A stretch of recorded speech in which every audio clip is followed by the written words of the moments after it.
The Imperial Palace stands as the greatest monument to human ambition ever constructed, a sprawling edifice that consumed the ancient Himalayan mountain range and transformed it into a fortress city of unparalleled scale. Its origins trace back to the closing decades of the Unification Wars, when the Emperor of Mankind carved his dominion across Terra's ravaged surface, subduing the techno-barbarian warlords who had ruled the planet's fragmented territories since the Age of Strife. The palace did not rise from virgin ground, but instead grew from the conquered fortresses of these defeated tyrants, incorporating their strongholds into something far greater than any single warlord could have imagined. The Himalaya of the late 30th millennium bore little resemblance to the mountains of ancient history. Millennia of warfare, environmental catastrophe, and unchecked technological exploitation had reshaped the range into a twisted landscape of radioactive peaks, buried cities, and fortress monasteries. The techno-barbarian warlords who controlled these heights had built their power bases atop the ruins of old Earth's previous civilizations, scavenging dark age of technology artifacts and archaeotech to maintain their grip on their territories. When the Emperor's armies swept through the region, they encountered fortifications that incorporated technology spanning thousands of years, from pre-strife defensive systems to crude but effective weapons forged from scavenged components. The Emperor chose this location deliberately. The Himalaya occupied a strategic position on Terra's surface, and its elevation provided natural defensive advantages that even the most advanced siegecraft would struggle to overcome. More importantly, the mountains held secrets buried deep within their foundations, vaults of ancient knowledge, laboratories from humanity's golden age, and repositories of technology that the Emperor required for his grand design. The conquest of the Himalayan warlords granted him access to these treasures, and the decision to build his seat of power here ensured they would remain under his direct control. Construction began even before the Unification Wars concluded. The Emperor's vision for the palace extended far beyond a simple fortress or administrative center. He intended to create a symbol of humanity's resurgence, a physical manifestation of the Imperium's authority that would endure for millennia. The palace would serve as the nexus of human civilization, the point from which the Great Crusade would be coordinated, and to which all conquered worlds would ultimately owe allegiance. It would house not only the imperial court and the administratum's nascent bureaucracy, but also the laboratories where the Emperor conducted his most sensitive research, including the secret facilities where he created the Primarchs.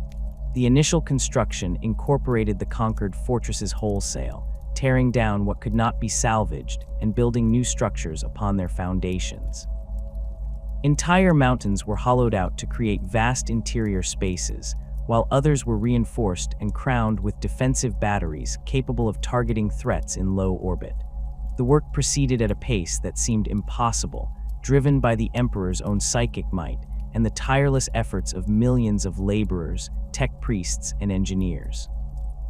Some sections of the palace incorporated archaeotech so ancient that even the Mechanicum's most learned adepts could not fully comprehend their function, yet these systems were integrated into the greater whole, with a precision that suggested the Emperor's understanding transcended conventional technical knowledge.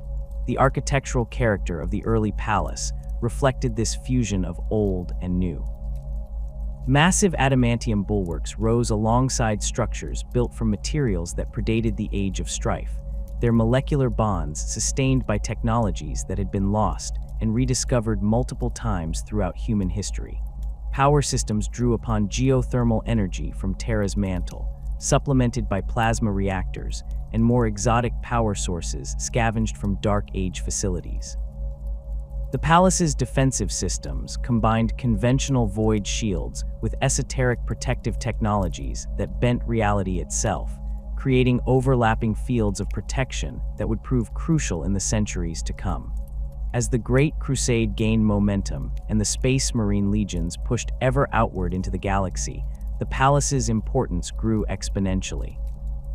It became the destination for diplomatic envoys from newly compliant worlds, the repository for artifacts and knowledge recovered from human colonies isolated since Old Night, and the administrative heart of an empire that spanned thousands of star systems. The original construction, impressive as it was, proved insufficient for these expanding demands. The palace required fortification on a scale that matched its symbolic and practical importance, and for this task, the emperor turned to one of his most trusted sons. Rogel Dorn, Primarch of the Imperial Fist's Legion, received the commission to fortify and expand the palace during the Great Crusade's height. Dorn's genius for siegecraft and defensive architecture was already legendary, demonstrated through countless campaigns where his fortifications had withstood assaults that would have shattered lesser defenses. The emperor granted him absolute authority over the palace's expansion, a responsibility that Dorn approached with characteristic thoroughness and dedication. He established his headquarters on Terra, deploying significant portions of the Imperial Fist's Legion to the task of transforming the palace into a fortress that could withstand any conceivable threat. Dorn's modifications fundamentally altered the palace's character. He extended the fortifications to encompass not just the Himalaysian range, but vast swathes of the surrounding territories, creating defense in depth that would force any attacker to fight for every meter of ground. New walls rose to heights that dwarfed the mountains themselves, constructed from layered adamantium and ceramite plates backed by rockcrete foundations that extended deep into Terra's crust. These walls incorporated weapon systems capable of engaging targets from ground level to high orbit, with firing positions designed to create interlocking fields of fire that left no approach uncovered. The Primarch's work extended below ground as extensively as above it. He ordered the excavation of vast subterranean complexes that burrowed deep into Terra's mantle, creating bunker systems, supply depots, and secure chambers that could sustain the palace's defenders through extended siege conditions.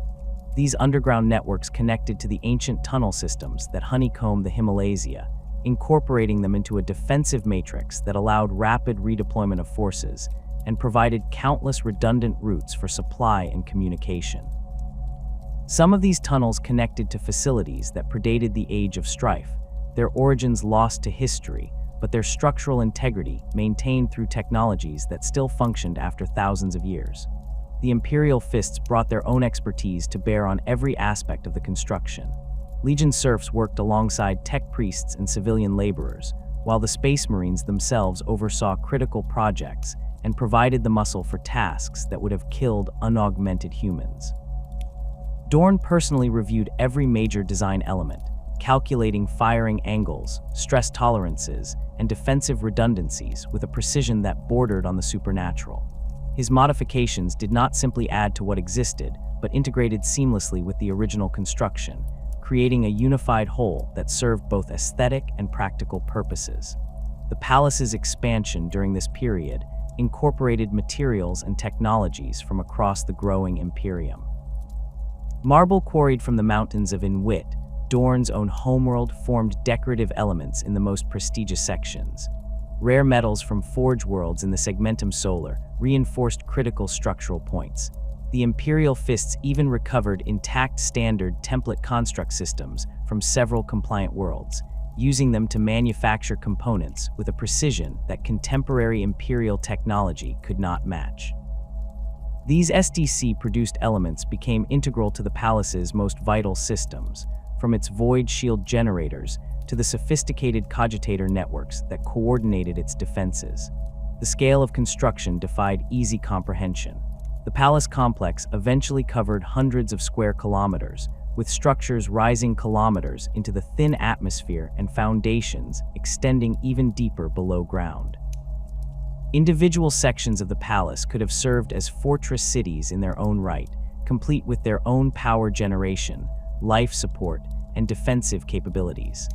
The workforce numbered in the tens of millions at the project's peak, with entire districts of Terra devoted to producing the materials and components required for ongoing construction. The economic strain was immense, yet the Emperor deemed it necessary, and resources flowed to the project with a priority that superseded nearly all other imperial concerns. The innermost regions of the Imperial Palace represented a realm apart from even the fortress city's already rarefied outer precincts. Where the outer walls and defensive bastions served primarily military functions, The inner palace constituted the true seat of imperial power, a labyrinth of state chambers, audience halls, and sacred spaces where the emperor conducted the business of ruling humanity's galactic empire. Access to these inner sanctums remained restricted to a tiny fraction of the palace's inhabitants, high-ranking officials, trusted advisors, and the Adeptus Custodes, who maintained eternal vigilance over their master's domain. The architecture shifted from the martial functionalism of the outer fortifications to something altogether more refined, though no less imposing in its grandeur. The transition from outer to inner palace occurred across multiple security thresholds, each representing progressively more stringent access controls. Massive gates of reinforced adamantium blocked the primary passages, their surfaces inscribed with wards of protection crafted by the emperor's own hand during the palace's early construction. These gates required specific authorization codes that changed according to patterns known only to the custodian guard, and even those with legitimate business in the inner precincts underwent rigorous verification procedures. Psychic resonance scanners probed the minds of all who sought entry, searching for the taint of chaos, corruption, or evidence of mental conditioning that might indicate enemy infiltration. The custodians manning these checkpoints possessed authority to deny entry to anyone, regardless of rank or station, and their judgment in such matters remained absolute and without appeal. Beyond these barriers, the inner palace revealed itself as a complex of interconnected structures that had grown organically over decades of construction and modification. Unlike the outer fortifications, where Rogaldorn's systematic planning predominated, the inner regions bore the mark of the emperor's own architectural vision, incorporating design elements that drew upon humanity's entire history. Corridors stretched for hundreds of meters, their walls adorned with frescoes depicting the Unification Wars and the Great Crusade's triumphs. Vaulted ceilings soared overhead, supported by columns that incorporated materials from Terra's distant past, marble from pre-strife monuments, stone quarried from the ruins of ancient cities, metals recovered from the techno-barbarian fortresses that once occupied these mountains. The effect created a sense of continuity with humanity's long history, a physical reminder that the Imperium represented not a break with the past, but its culmination. The chambers where the emperor received dignitaries and conducted official audiences occupied strategic positions throughout the inner palace, each designed for specific types of interactions. The Hall of Leng stood among the most significant of these spaces, a vast rectangular chamber where the emperor had received the homage of newly compliant worlds during the Great Crusade's height. The hall's dimensions allowed it to accommodate thousands of supplicants simultaneously, yet its acoustics ensured that words spoken from the throne dais carried clearly to every corner. Massive stained glass windows filtered sunlight through scenes depicting humanity's expansion across the stars, casting colored patterns across the polished stone floor. The throne itself, distinct from the golden throne that would later define the emperor's existence, rose on a platform accessed by exactly 100 steps, each carved from a single piece of Himalaysian granite and inscribed with the name of a nation unified during the conquest of Terra. The investiry served a more intimate function, providing a setting where the emperor conducted private audiences with his primarchs, senior military commanders, and the most trusted members of the imperial court. This chamber's proportions remained deliberately modest compared to the grand audience halls, fostering an atmosphere conducive to frank discussion rather than formal ceremony.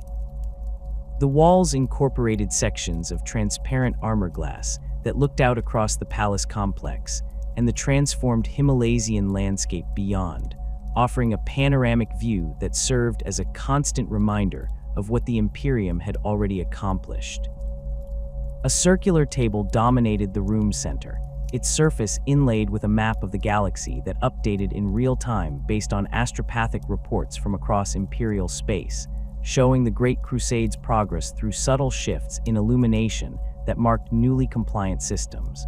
Other specialized chambers proliferated throughout the inner palace, each tailored to specific aspects of imperial governance. The Chamber of Edicts housed the administrative machinery, through through which the emperor's commands propagated across the Imperium, staffed by senior scribes and lex mechanics who translated broad directives into detailed instructions for distribution to sector governors and fleet commanders.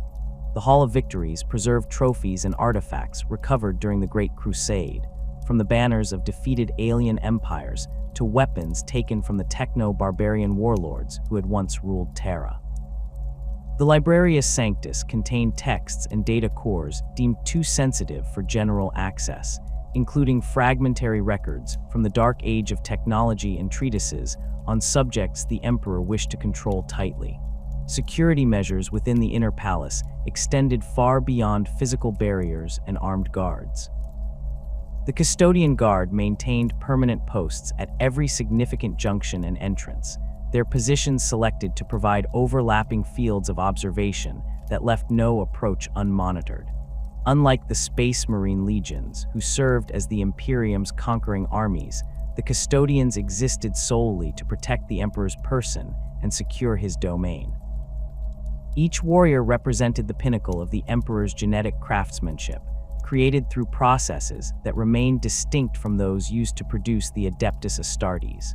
Where Space Marines functioned as components of larger military formations, Custodians operated as individual champions, and their presence alone served as a deterrent to any who might harbor treasonous thoughts. The psychic defenses layered throughout the inner palace represented some of the most sophisticated protective measures ever devised. The Emperor himself had inscribed wards into the very structure of certain key locations, binding protections directly into the molecular lattice of walls and floors through applications of his immense psychic power. These wards functioned continuously without requiring maintenance, creating zones where hostile psychic manifestations found themselves unable to materialize and where the influence of the warp diminished to negligible levels. Additional protections came from psychic dampening fields generated by archaeotech devices recovered from pre-strife facilities, their operation only partially understood even by the Mechanicum's most learned tech priests, but their effectiveness proven through centuries of reliable function. Reality-stabilizing technologies supplemented these psychic defenses, particularly in areas closest to the Emperor's own laboratories and research facilities. The warp's influence on real space could produce subtle distortions even in the absence of overt demonic manifestation, and certain of the Emperor's projects required conditions of absolute stability.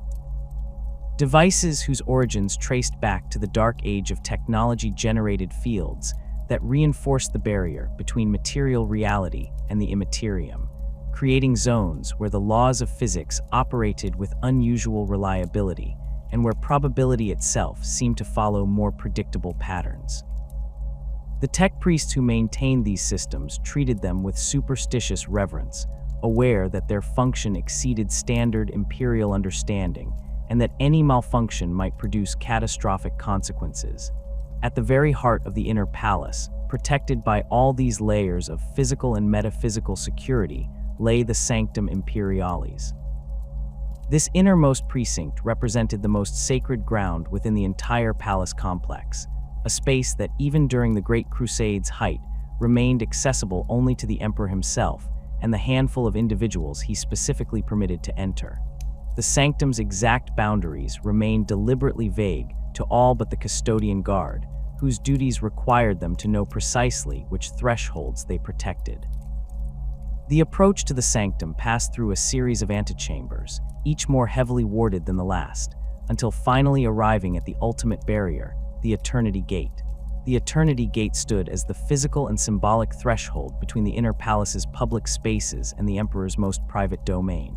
Constructed from adamantium of such purity that it appeared almost black in normal light, the gate rose to a height of 30 meters and measured nearly as wide.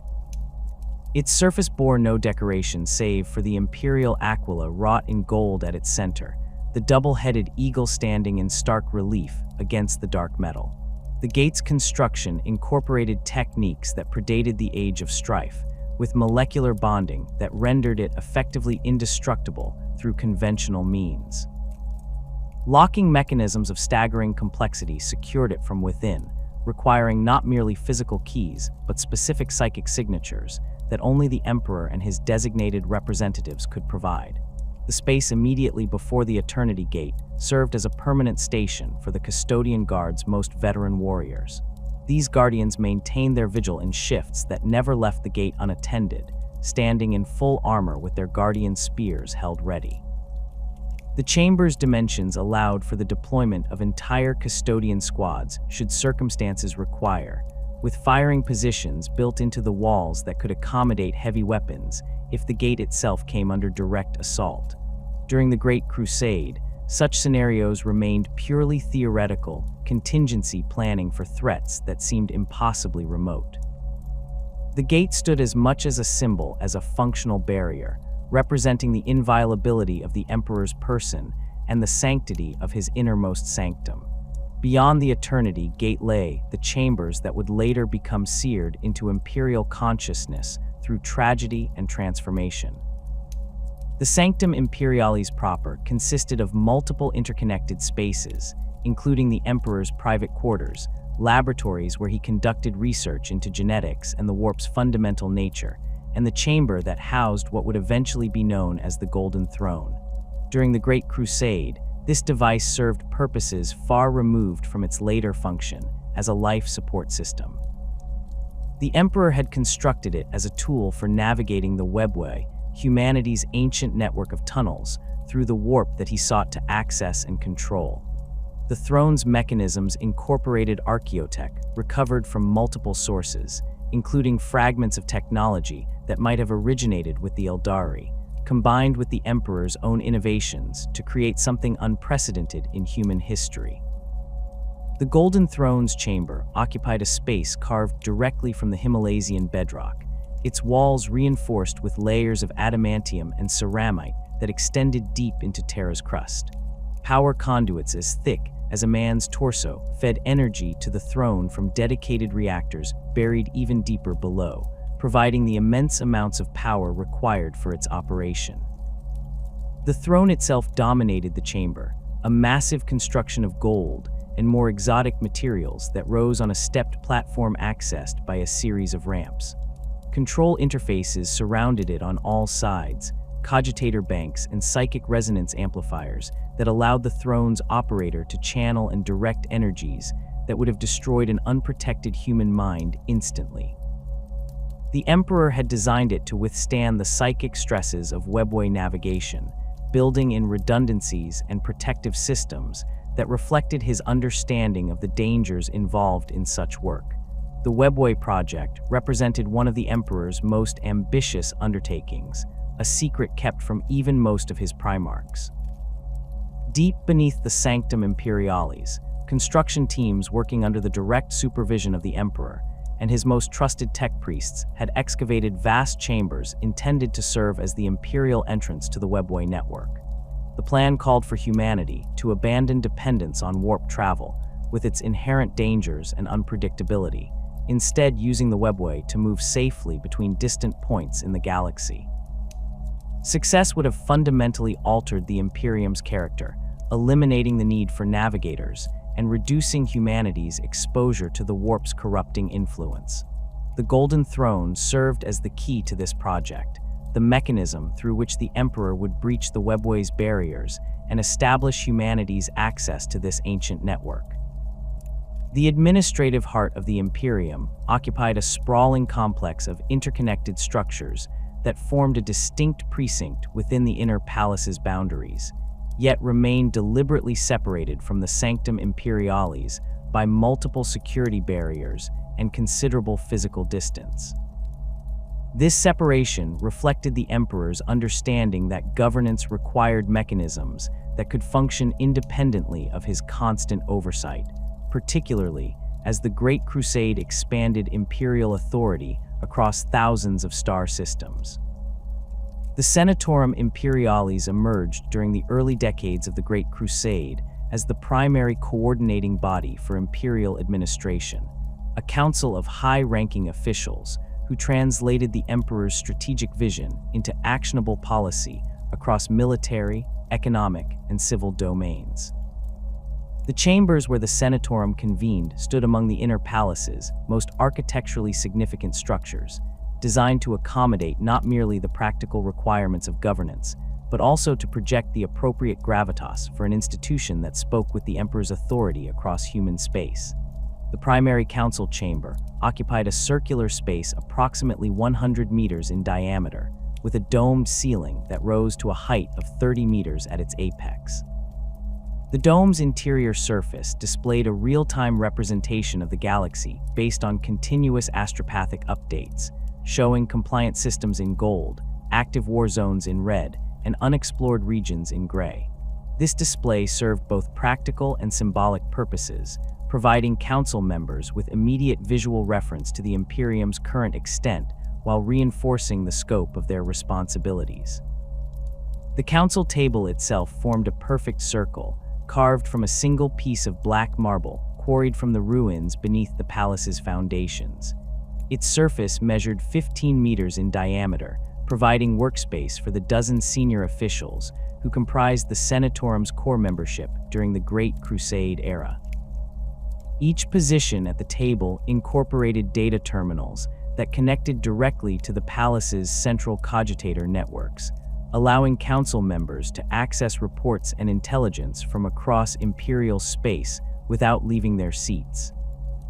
The terminals themselves represented some of the most sophisticated information systems available during the period, utilizing standard template construct technology recovered from compliant forge worlds and modified to meet the specific requirements of imperial governance.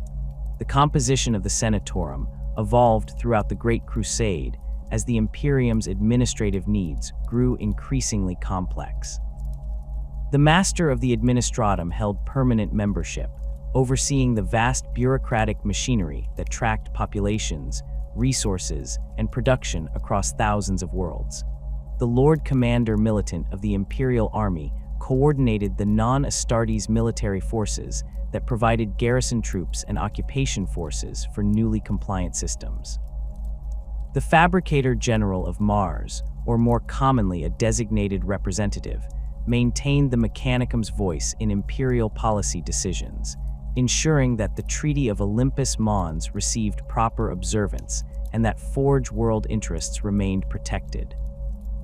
Other positions included the Grand Provost Marshal, who commanded the nascent Arbites organization responsible for enforcing imperial law, and the Paternoval Envoy, who represented Terra's ancient aristocratic families and maintained continuity with pre-unification power structures.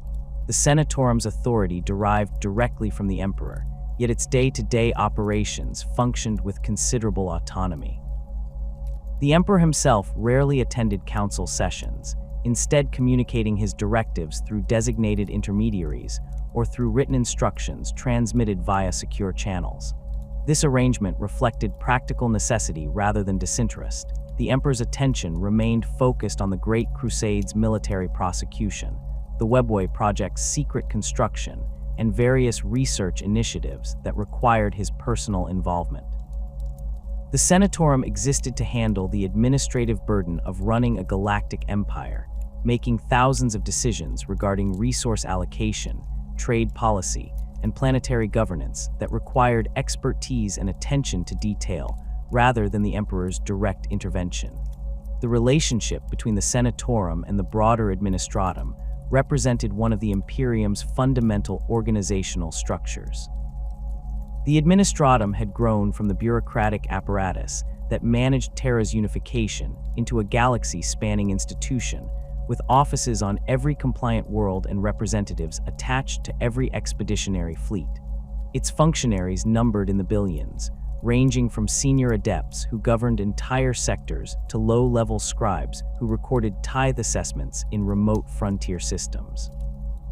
The Administratum's headquarters occupied multiple palace complexes adjacent to the Senatorum chambers, vast office warrens where countless clerks, lex mechanics, and data analysts processed the endless stream of reports, requisitions, and census data that flowed in from across imperial space. These departmental palaces formed their own distinct architectural zones within the greater palace complex, each reflecting the character and priorities of the organization it housed. The Administratum's primary facility sprawled across several square kilometers, its exterior walls constructed from gray rockcrete that rose in uniform blocks to heights of 30 stories. Windows remained deliberately sparse, the building's designers having prioritized security and climate control over natural lighting. Interior spaces divided into endless corridors lined with offices, archive chambers, and cogitator rooms where servitors and human operators maintain the databases that track the Imperium's economic activity. The building's lower levels contained vast storage vaults where physical records accumulated in quantities that defied easy cataloging, creating archives that extended hundreds of meters below ground and required entire departments simply to maintain basic organizational systems. The Administratum's working methods during the Great Crusade era retained some efficiency that would later deteriorate into the sclerotic bureaucracy of the 41st millennium. Senior adepts possessed genuine expertise in their domains, many having served for decades and accumulated deep understanding of the systems they managed. The organization maintained direct communication links with Imperial commanders in the field, allowing for relatively rapid response to changing circumstances and resource requirements. Standardized forms and procedures existed to streamline common transactions, though the sheer volume of business meant that delays and bottlenecks remained inevitable. The Administratum's culture emphasized accuracy and thoroughness over speed, reflecting the understanding that errors in resource allocation or census data could have catastrophic consequences for military operations or planetary governance. The Hall of Victories occupied a privileged position within the palace's governmental wing, serving functions that blended historical commemoration with practical propaganda purposes. The hall stretched for nearly a kilometer in length, its walls rising to heights of 20 meters, and constructed from white marble, imported from Terra's few remaining quarries that had escaped the environmental devastation of previous millennia. Natural light entered through clear-story windows positioned high on the walls, supplemented by luminators that provided consistent illumination regardless of time of day. The floor consisted of polished granite tiles, each measuring precisely 1 meter square and fitted together with tolerances measured in micrometers. The hall's primary purpose involved displaying trophies and artifacts recovered during the Great Crusade's prosecution, creating a physical record of humanity's expansion across the galaxy. Display cases lined both walls, each containing items of historical or symbolic significance. Banners taken from defeated human empires that had refused compliance hung from the ceiling, their fabrics preserved through stasis field technology that prevented deterioration. Weapons recovered from alien civilizations occupied prominent positions, ranging from orc power claws to Eldari shuriken catapults, each accompanied by plaques describing the campaign where Imperial forces had achieved victory. Some displays contained more unusual items, fragments of archaeotech recovered from human colonies isolated since the Age of Strife, crystalline structures of unknown origin found on dead worlds, even biological specimens preserved in stasis that represented extinct alien species eliminated during humanity's expansion. The Hall of Victories served multiple audiences and purposes. Visiting dignitaries from newly compliant worlds received tours that emphasized the Imperium's military might and the futility of resistance. Imperial commanders preparing for new campaigns studied the displays relevant to their operational areas, examining captured enemy equipment and reading after-action reports from previous engagements against similar foes. Administratum officials used the hall for ceremonial functions, hosting receptions and formal gatherings where the surroundings reinforced messages about imperial power and inevitability. The remembrancers, those artists and chroniclers attached to the expeditionary fleets during the Great Crusade's middle period, frequently visited to gather material for their works, sketching artifacts, and interviewing the custodians who maintained the collection. Maintenance of the Hall of Victories required dedicated staff and considerable resources. Each artifact required specific preservation conditions, from climate-controlled environments for organic materials to specialized stasis fields for items that remained potentially dangerous despite their capture. Servitors performed routine cleaning and maintenance under the supervision of human overseers who possessed training in historical preservation. The Administratum maintained detailed records for every item in the collection, tracking its provenance, the circumstances of its acquisition, and any relevant intelligence regarding its origin or function. New additions arrived regularly as expeditionary fleets continued pushing into unexplored regions of the galaxy, requiring constant expansion of the display spaces and periodic reorganization to accommodate particularly significant trophies. The various Adepta maintained their own facilities within the palace complex, each reflecting the specific requirements of their organizations while conforming to overall security protocols and architectural standards. The Officio Assassinorum occupied one of the more enigmatic structures, a fortress within a fortress that maintained deliberate separation from other palace precincts. The building's exterior presented blank walls of dark gray ceramite, with no windows and only a single heavily fortified entrance, guarded by both custodians and Assassinorum operatives. Access remained restricted to Officio personnel and those few individuals with specific authorization from the Senatorum or the Emperor himself. The facility's interior layout remained classified, though it certainly contained training facilities, armories, and secure chambers where the various assassin temples coordinated their operations. The Officio's presence within the palace reflected its status as an imperial institution rather than a covert organization operating in the shadows. During the Great Crusade, the Assassinorum functioned as a legitimate tool of imperial policy, deploying operatives to eliminate targets whose removal served strategic purposes. The organization maintained representatives who attended certain Senatorum sessions when discussions touched on matters relevant to their operations, though these representatives rarely spoke and never revealed details about ongoing missions or operational capabilities. The Officio's relationship with other imperial institutions remained complex, characterized by mutual respect for capabilities combined with wariness regarding methods and motivations. Other Adepta facilities demonstrated more conventional architectural approaches. The Navis Nobilite maintained offices where navigator houses conducted business with imperial authorities, negotiating contracts for warp travel services and resolving disputes between competing houses. The Adeptus Astra Telepathica operated facilities where astropaths received final training before assignment to ships or planetary stations, and where the most powerful psychers underwent the soul-binding ritual that connected them directly to the Emperor's will.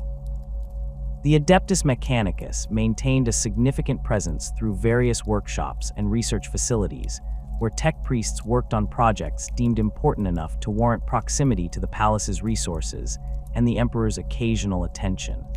The interconnections between these various departments and organizations created a complex web of relationships that defined imperial governance during the Great Crusade. The Administratum's bureaucratic machinery touched every other institution, providing the logistical support and record-keeping that allowed specialized organizations to function effectively. The Senatorum served as the coordinating body that resolved conflicts between competing interests and established priorities for resource allocation. The various Adepta pursued their specific mandates while maintaining awareness of how their activities fit within the broader imperial structure. This system functioned with reasonable efficiency during the Great Crusade's height, supported by the Emperor's ultimate authority and the shared sense of purpose that characterized the era's optimistic expansionism. The Astronomican's chamber existed in a region of the palace that defied conventional spatial description, buried so deep within the Himalaysian bedrock that its exact location remained known only to the most senior custodians and tech priests responsible for its maintenance. The approach descended through kilometers of reinforced tunnels, passing security checkpoints where even high-ranking imperial officials required specific authorization to proceed. The Emperor had designed this isolation deliberately, recognizing that the Astronomican's function required protection from both physical assault and psychic interference that might disrupt its operation. The device itself occupied a vast spherical chamber carved directly from solid rock, its walls lined with materials that possessed unusual properties in relation to the warp's influence on real space. The Astronomican functioned as the Imperium's most critical navigational aid, a psychic beacon of such intensity that navigators could perceive it from anywhere in the galaxy where the warp's currents permitted such observation. Without this beacon, the vast distances between stars rendered interstellar navigation nearly impossible, forcing ships to make short, cautious jumps through the warp rather than the extended voyages that allowed the Imperium to maintain cohesion across its scattered territories. The Emperor himself provided the beacon's core power, his psychic might channeled through mechanisms that amplified and directed it outward into the immaterium. The Golden Throne served as the primary focusing device during the Great Crusade, though the Astronomican's operation represented only one of several functions that the throne performed during this period. The chamber's interior contained machinery that combined archaeotech recovered from multiple sources with innovations that only the Emperor's understanding of both technology and psychic phenomena could have produced. Massive pylons rose from the chamber floor, their surfaces covered in inscriptions that resembled both circuit diagrams and occult symbols, suggesting a synthesis of scientific and esoteric principles. These pylons connected to power conduits that drew energy from dedicated reactors positioned throughout the palace's deep infrastructure, providing the immense amounts of conventional power required to sustain the Astronomican's psychic amplification systems.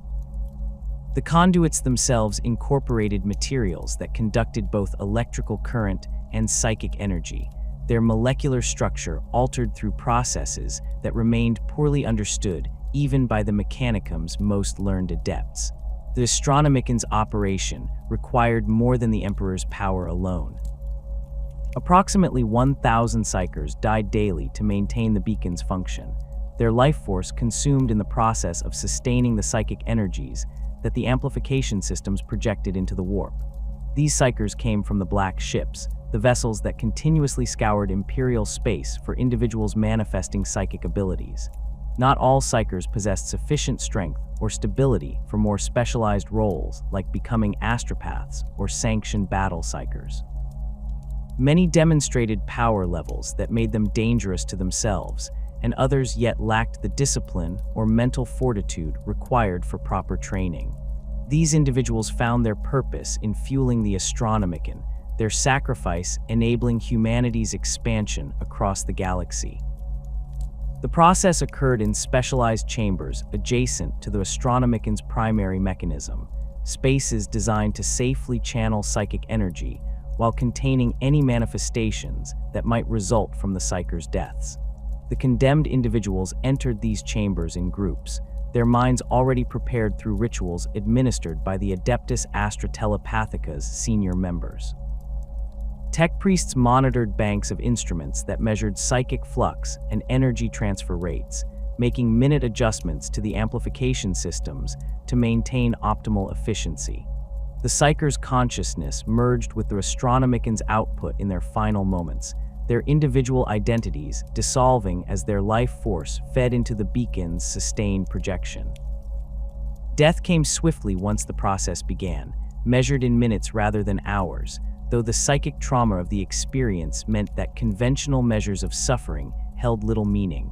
The Astronomican's requirements remained separate from the Golden Throne's own demands, though both drew upon the Emperor's psychic might as their ultimate power source. During the Great Crusade, the Emperor could sustain both functions without apparent strain, his consciousness operating on levels that transcended normal human limitations.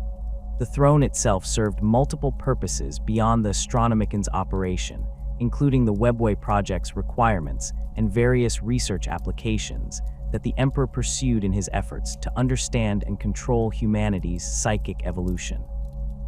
The mechanisms that channeled his power to different applications incorporated sophisticated switching systems that could redirect energy flows based on immediate priorities, ensuring that critical functions like the Astronomican never suffered interruption even when other projects demanded attention. The Hollow Mountain represented another crucial component of the palace's psychic infrastructure, though its true nature and purpose remained obscure to all but a handful of individuals. References to the Hollow Mountain appeared in various palace records and architectural documents, yet these references remained frustratingly vague, describing it sometimes as a location, other times as a mechanism, and occasionally as something that defied easy categorization. What remained certain was its connection to the Emperor's psychic works, particularly those aspects involving the Webway project and the deep excavations beneath the Sanctum Imperialis.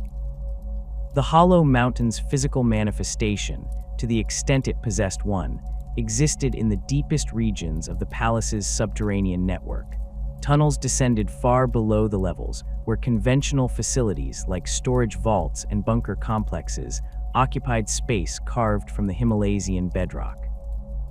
These passages extended into Terra's mantle itself, protected from the immense heat and pressure through void shield technology and exotic materials that maintained stable environmental conditions despite the hostile surroundings.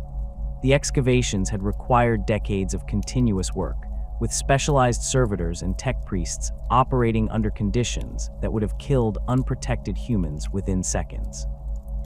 The chambers at these extreme depths served the Webway project's requirements, providing the space where the Emperor intended to breach the barriers separating real space from the ancient network of tunnels through the warp. The scale of construction exceeded anything else within the palace complex, with some chambers measuring kilometers in their largest dimensions. These spaces remained empty during the Great Crusade's height, awaiting the moment when the Emperor would complete his preparations and establish humanity's access to the Webway. Support infrastructure filled adjacent areas, power generation facilities, life support systems, and the mechanisms required to maintain the psychic wards that protected these deep regions from warp incursions. The Hollow Mountain's designation as a mountain suggested something beyond mere excavated space. Some theories proposed that the term referred to psychic architecture rather than physical structures, describing constructs that existed partially in the warp and partially in real space. The Emperor's mastery of psychic manipulation allowed him to create such hybrid structures, shaping immaterial energies into forms that interacted with physical reality according to specific rules and limitations. These constructs could serve as anchors for more extensive workings, providing stable foundations for projects that required sustained manipulation of warp energies over extended periods. The connection between the Hollow Mountain and the Astronomican remained unclear, though both obviously drew upon the palace's deep psychic infrastructure. Power conduits and psychic resonance channels created networks that linked various facilities throughout the palace's subterranean regions, allowing energy and information to flow between different systems. The Emperor had designed this infrastructure with redundancy and flexibility in mind, ensuring that damage to any single component would not compromise the entire network. Multiple parallel systems provided backup capabilities, while sophisticated monitoring equipment allowed tech priests to identify and isolate problems before they could cascade into broader failures. Psychic defenses protecting the palace operated on multiple levels, from the wards inscribed into structural elements to active systems that required constant power and maintenance. The Emperor's personal wards represented the most powerful protections, his direct psychic intervention having created barriers that could withstand assaults from entities of immense power. These wards functioned automatically, requiring no ongoing maintenance or power supply beyond the Emperor's continued existence. Their effects manifested as zones where demonic entities found materialization impossible and where psychic attacks dissipated harmlessly against invisible barriers. The ward's strength varied based on proximity to the Emperor's location, with the Sanctum Imperialis receiving the most intensive protection, while outer palace regions relied more heavily on technological systems. Geller field generators provided the primary technological defense against warp incursions, creating bubbles of stabilized reality that prevented demonic manifestation within their effective radius. The palace incorporated hundreds of these generators, positioned throughout the complex in patterns calculated to provide overlapping coverage that eliminated gaps in protection. Each generator drew power from the palace's main grid, with backup systems ensuring continuous operation even during emergencies that might disrupt primary power supplies. The generators themselves represented sophisticated examples of Dark Age technology, their operation based on principles that contemporary imperial science understood only partially. Tech priests maintained them according to ritual procedures passed down through generations, performing maintenance tasks whose purpose they grasped imperfectly, but whose necessity experience had proven beyond question. The Geller Field's operation created subtle effects that extended beyond their primary function of preventing demonic incursion. Reality within the fields exhibited unusual stability, with probability distributions following patterns that departed from normal statistical expectations. Tech priests working within strong Geller fields reported that equipment malfunctions occurred less frequently than in unprotected areas, while cogitator systems demonstrated improved reliability and processing speed. These secondary effects suggested that the fields influenced fundamental aspects of how physical laws operated, though the mechanisms remained mysterious and attempts to study the phenomenon systematically had produced inconclusive results. Additional psychic defenses incorporated null field technology, devices that actively suppressed psychic phenomena within their operational radius. Unlike Geller fields, which stabilized reality, null fields created zones where psychic powers simply ceased to function, affecting both hostile manifestations and friendly psychers without discrimination. The palace deployed these systems selectively, positioning them in areas where complete psychic suppression served security requirements without interfering with necessary operations like the Astronomican. The null field generators required careful calibration to prevent their effects from extending into adjacent spaces where psychers performed legitimate functions, making their placement a matter requiring extensive planning and precise implementation. The palace's psychic infrastructure also included facilities for training and housing the sanctioned psychers, who served various imperial functions. The Adeptus Astra Telepathica maintained extensive quarters where astropaths lived when not assigned to ships or planetary stations, providing them with accommodations that recognized both their value to the Imperium and the dangers they potentially represented. These quarters occupied sections of the palace designed with additional protections beyond the standard defenses, creating environments where psychers could exist safely while remaining under constant observation. Custodians maintained watch over these areas, their presence ensuring that any psychic incidents received immediate response before they could escalate into broader threats. Training facilities for sanctioned psychers occupied adjacent spaces, including chambers where individuals underwent the soul-binding ritual that connected them to the Emperor's will. The ritual required specialized equipment that focused psychic energies in specific patterns, allowing the Emperor's consciousness to touch the psycher's mind and establish a permanent link.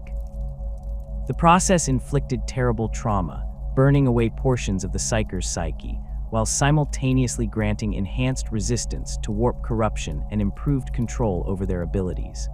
Most psychers emerged from soul binding physically blind, their eyes destroyed by exposure to psychic energies beyond human tolerance, yet their psychic senses became sharper and more reliable than before the ritual.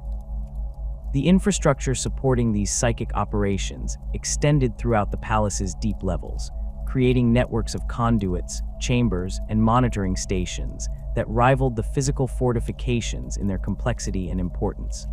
Tech priests assigned to these systems belonged to specialized orders within the Mechanicum, their training emphasizing understanding of psychic phenomena alongside conventional technical knowledge. These individuals walked a careful line between the Mechanicum's general suspicion of psychers and the practical necessity of maintaining systems that incorporated psychic components. Their work required them to interact regularly with sanctioned psychers and to study phenomena that many tech priests considered dangerously close to forbidden knowledge. The Adeptus Custodes stood apart from every other military force within the Imperium, their purpose and nature fundamentally distinct from the Space Marine legions that conquered worlds in the Emperor's name, or the Imperial Army regiments that garrisoned compliant systems.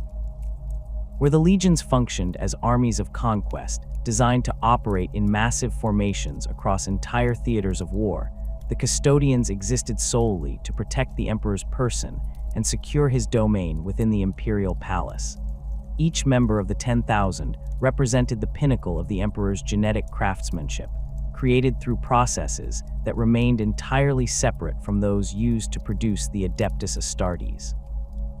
The Emperor had crafted each custodian individually, working on their genetic structure with the same attention to detail that an artisan might devote to a masterwork, rather than employing the systematized mass production techniques that allowed the creation of space marines in large numbers.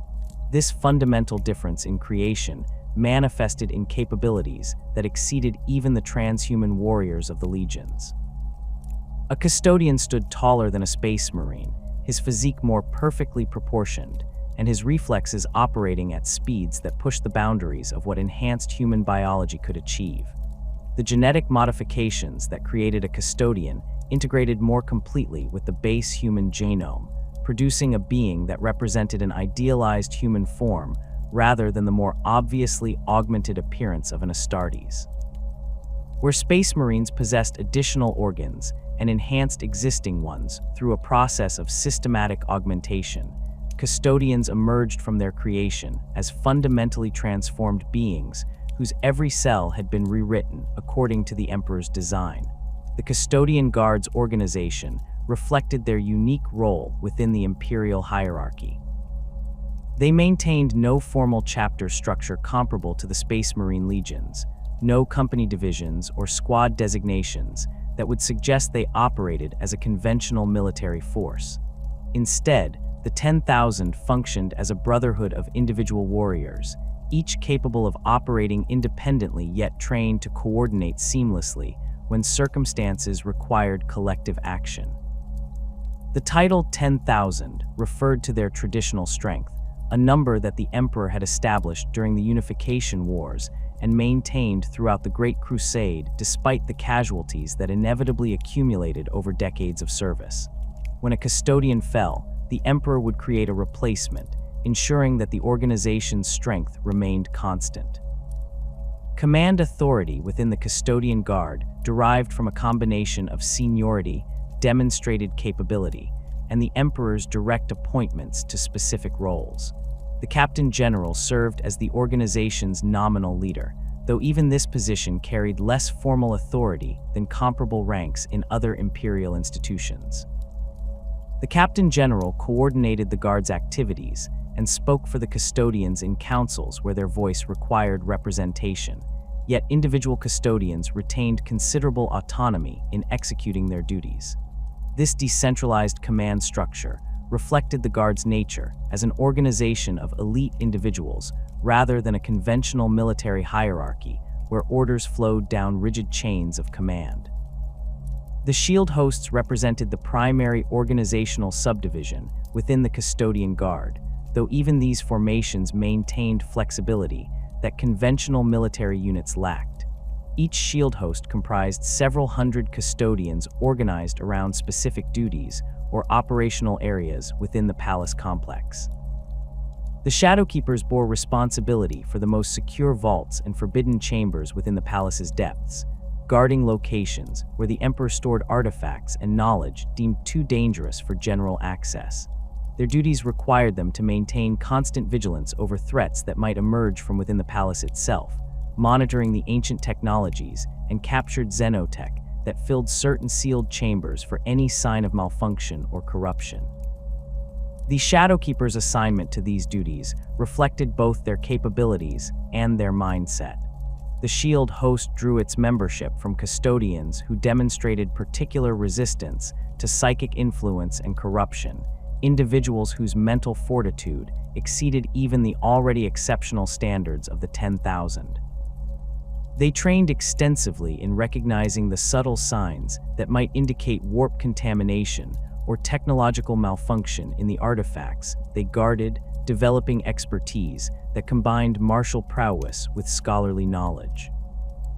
The vaults they protected contained items recovered from across the galaxy, weapons that incorporated principles Imperial science could not replicate, devices whose function remained mysterious despite extensive study, and objects that radiated psychic energies requiring constant monitoring to ensure they posed no threat to the palace's inhabitants. The Aquilan Shield pursued an entirely different mandate, operating beyond the palace walls to protect individuals the Emperor deemed critical to Imperial interests. Unlike the other shield hosts, whose duties kept them within the Himalaysian fortress city, the Aquilan Shield deployed across Terra, and occasionally to other star systems when circumstances warranted such extreme measures. Their protection extended to high-ranking Imperial officials, visiting dignitaries whose safety carried political significance, and individuals involved in projects that served the Emperor's strategic objectives. The assignment of Aquilan Shield protection represented an unmistakable statement of Imperial favor and importance, the presence of even a single custodian transforming any location into one of the most secure places in the galaxy. The Solar Watch maintained responsibility for the palace's outer defenses and the approaches through the solar system that might allow hostile forces to threaten Terra itself. Their duties required them to coordinate with the Imperial Fist's Legion during the period when Rogel Dorn oversaw the palace's fortification, establishing protocols for how custodians and space marines would cooperate in the event of an assault on the throne world. The Solar Watch maintained detailed knowledge of the palace's defensive systems, from the massive weapon batteries positioned throughout the fortress city to the orbital defense platforms that protected Terra's space. They conducted regular inspections of these systems and oversaw training exercises that tested the palace garrison's readiness to respond to various threat scenarios. Other shield hosts existed with more specialized functions, their exact numbers and designations known only to the Captain General and the Emperor himself. Some served as the Emperor's personal companions during his rare ventures beyond the Sanctum Imperialis, maintaining proximity to his person at all times and ready to respond instantly to any threat. Others operated within the palace's administrative sections, their presence ensuring that the Senatorum and other governing bodies remained secure from infiltration or assassination attempts. The flexibility of the shield host system allowed the custodian guard to adapt to changing circumstances without requiring formal reorganization, simply shifting individual custodians between hosts based on immediate requirements. The Hall of Armaments occupied a vast complex within the palace's mid-levels, positioned close enough to the custodian barracks to allow rapid equipment access, while maintaining sufficient separation from the most sensitive areas to permit tech priest access for maintenance purposes. The hall's architecture reflected its dual nature as both armory and shrine, with vaulted ceilings supported by columns carved to depict scenes from the Unification Wars and the Emperor's conquest of Terra. Natural light entered through high windows fitted with armor glass capable of withstanding direct artillery strikes, supplementing the luminators that provided consistent illumination throughout the space. The floor consisted of polished marble tiles, their surface maintained to such standards that a custodian's reflection appeared with perfect clarity. The weapons stored within the Hall of Armaments represented the finest examples of Imperial craftsmanship, each piece individually created to meet the exacting standards required for custodian use. Guardian spears served as the signature weapon of the 10,000, combining a power blade capable of cleaving through the heaviest armor with an integrated bolter that allowed engagement at range. Each spear stood slightly taller than the custodian who wielded it, balanced with such precision that it felt weightless in trained hands, despite the dense materials required for its construction.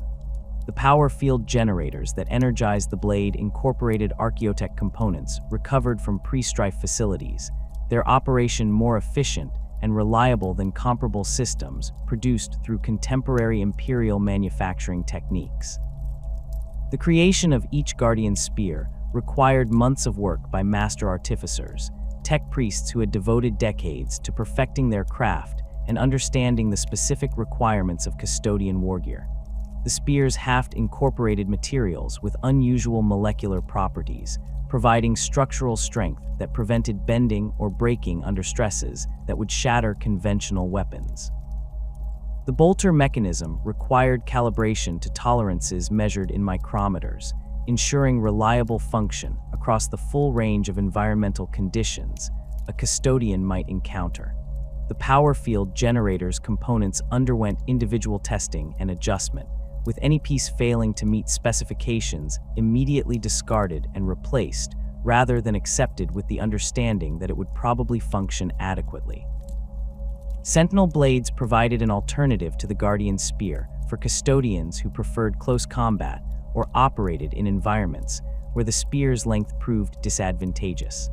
These power swords measured slightly longer than comparable weapons used by Space Marines, their blades forged from alloys that combined multiple rare metals in proportions determined through centuries of metallurgical experimentation.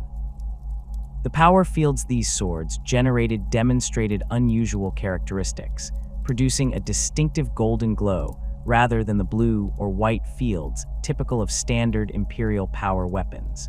This coloration resulted from specific frequency adjustments in the field generators, modifications that improved the weapon's ability to disrupt molecular bonds in target materials. Castellan axes served custodians who favored raw destructive power over the finesse of blade work, their massive heads capable of cleaving through vehicle armor or smashing aside fortified barriers. Each axe required a custodian's enhanced strength to wield effectively, the weapon's mass and balance designed specifically for transhuman physiology. The axe heads incorporated both power field technology and simple kinetic force, the combination allowing them to destroy targets through multiple mechanisms simultaneously. A blow from a Castellan axe would trigger the power field's disruptive effect, while also delivering impact force sufficient to pulverize rockcrete or buckle plasteel plating. The Hall of Armaments also housed the specialized equipment that certain custodians employed for specific missions or roles. Pyrothite spears incorporated flame projectors into their design, allowing the wielder to bathe targets in burning promethium while maintaining the weapon's effectiveness in melee combat. Adrastus bolt calivers provided precision firepower for custodians designated as marksmen, their extended barrels and sophisticated targeting systems enabling accurate fire at ranges where standard bolters became unreliable. Lastrum Storm bolters offered sustained firepower through their dual-barreled design, though their increased weight and ammunition consumption meant they saw less common use than standard Guardian spears. The armor worn by the Custodian Guard represented the absolute pinnacle of Imperial protective equipment, each suit individually crafted to fit its designated wearer and incorporating materials and techniques that exceeded anything available to the Space Marine legions. Auramite formed the primary component, a golden metal whose exact composition remained a closely guarded secret known only to the tech priests who produced it within specialized forges deep beneath the palace. Auramite demonstrated resistance to damage that surpassed even ceramite, the material used in Space Marine power armor, while maintaining lower weight that preserved the wearer's mobility. The metal's distinctive golden color served both aesthetic and practical purposes, the custodians' appearance reinforcing their status as the Emperor's chosen guardians, while the material itself provided superior protection. Each suit of custodian armor required approximately a year to produce, with multiple tech priests working simultaneously on different components under the supervision of a master artificer who oversaw the entire process. The armor's construction began with detailed measurements of the custodian who would wear it, capturing not just physical dimensions, but also movement patterns and individual combat preferences that would influence the final design. The artificers created each armor plate individually, shaping the auramite through processes that combined traditional metalworking techniques with more esoteric methods involving psychic resonance and molecular manipulation. The plates underwent extensive testing to verify their protective qualities, with any piece failing to meet specifications melted down and reforged rather than accepted with minor flaws. The armor's internal systems incorporated technologies that enhanced the already formidable capabilities of the custodian wearing it. Fiber bundle networks throughout the suit monitored the wearer's vital signs and physical condition, providing real-time data that could alert the custodian to injuries or physiological stress before they became debilitating. Servomotors assisted movement at critical joints, multiplying the force the wearer could generate while maintaining the natural fluidity of motion that distinguished custodian combat techniques. Climate control systems maintained optimal body temperature regardless of external conditions, allowing custodians to operate effectively in environments ranging from Arctic cold to furnace heat. The vaults of Rithon existed in the palace's deep levels, adjacent to the Hall of Armaments, but separated by multiple security barriers that restricted access to senior custodians and specifically authorized tech priests. These vaults contained relics and equipment of such value or danger that they required isolation from the standard armory, items that saw use only under extraordinary circumstances or that remained stored indefinitely pending the Emperor's decision regarding their ultimate disposition. The vault's construction incorporated the same protective measures used in the Shadowkeeper's most secure facilities, with psychic wards reinforcing physical barriers and monitoring systems, maintaining constant surveillance. Some items in the vaults of Rithon represented experimental equipment that the Emperor or his artificers had created, but not yet approved for general use. These prototypes incorporated novel technologies or design approaches that required extensive testing before the custodian guard would adopt them as standard equipment. Other items consisted of captured xenotech that demonstrated sufficient interest to warrant preservation, but posed potential dangers that prevented casual handling. Ancient weapons recovered from human colonies isolated since the Age of Strife occupied another section of the vaults, their technology sometimes exceeding contemporary Imperial capabilities, but their condition or reliability making them unsuitable for active service. The relationship between the custodian guard and other palace defenders reflected the complex hierarchy of Imperial military forces and the specific mandates that defined each organization's role. The Sisters of Silence maintained the closest working relationship with the custodians, their anti-psyker capabilities complementing the guard's more conventional martial prowess. The Silent Sisterhood operated under their own command structure independent of the custodian guard, yet the two organizations coordinated extensively when circumstances required their combined deployment. Custodians and sisters trained together regularly, developing the mutual understanding necessary for effective cooperation, despite the communication challenges created by the sisters' inability to speak. The Silent Sisterhood's presence within the palace served multiple purposes beyond their role as psyker hunters. Their null field auras created zones of psychic suppression that provided additional protection for sensitive areas, reinforcing the technological defenses and the Emperor's personal wards. When custodians escorted psykers or dealt with situations involving potential warp contamination, Sisters of Silence accompanied them to neutralize psychic threats before they could manifest. The combination of custodian martial skill and Silent Sister psychic suppression created a force capable of dealing with threats that neither organization could handle as effectively alone.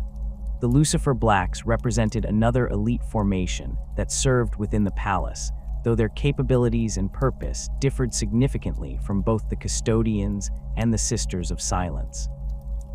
These soldiers traced their lineage to one of Terra's most prestigious military traditions, their unit having served various Terran powers throughout the Age of Strife, before swearing allegiance to the Emperor during the Unification Wars. The Lucifer Blacks functioned as ceremonial guards for certain palace sections and provided security for high-ranking Imperial officials who did not warrant custodian protection but required guards superior to standard Imperial Army troops. The Lucifer Blacks wore distinctive black uniforms and tall bearskin caps that marked them as members of an elite formation, though their equipment remained conventional compared to the specialized war gear employed by custodians. They carried hellguns, more powerful versions of the standard lasgun that required backpack power supplies, and wore carapace armor that provided reasonable protection without the bulk of full power armor. Their training emphasized discipline and precision, qualities that served them well in their ceremonial duties and the occasional situations where they faced actual combat threats. The Lucifer Blacks maintained their own barracks within the palace complex, living in quarters that reflected their status as elite soldiers while remaining clearly distinct from the facilities occupied by the Custodian Guard. The interaction between custodians and Lucifer Blacks remained professional but distant, reflecting the vast gulf in capabilities and purpose that separated the two organizations. Custodians acknowledged the Lucifer Blacks' competence within their designated role, while maintaining awareness that the human soldiers could never match transhuman warriors in combat effectiveness.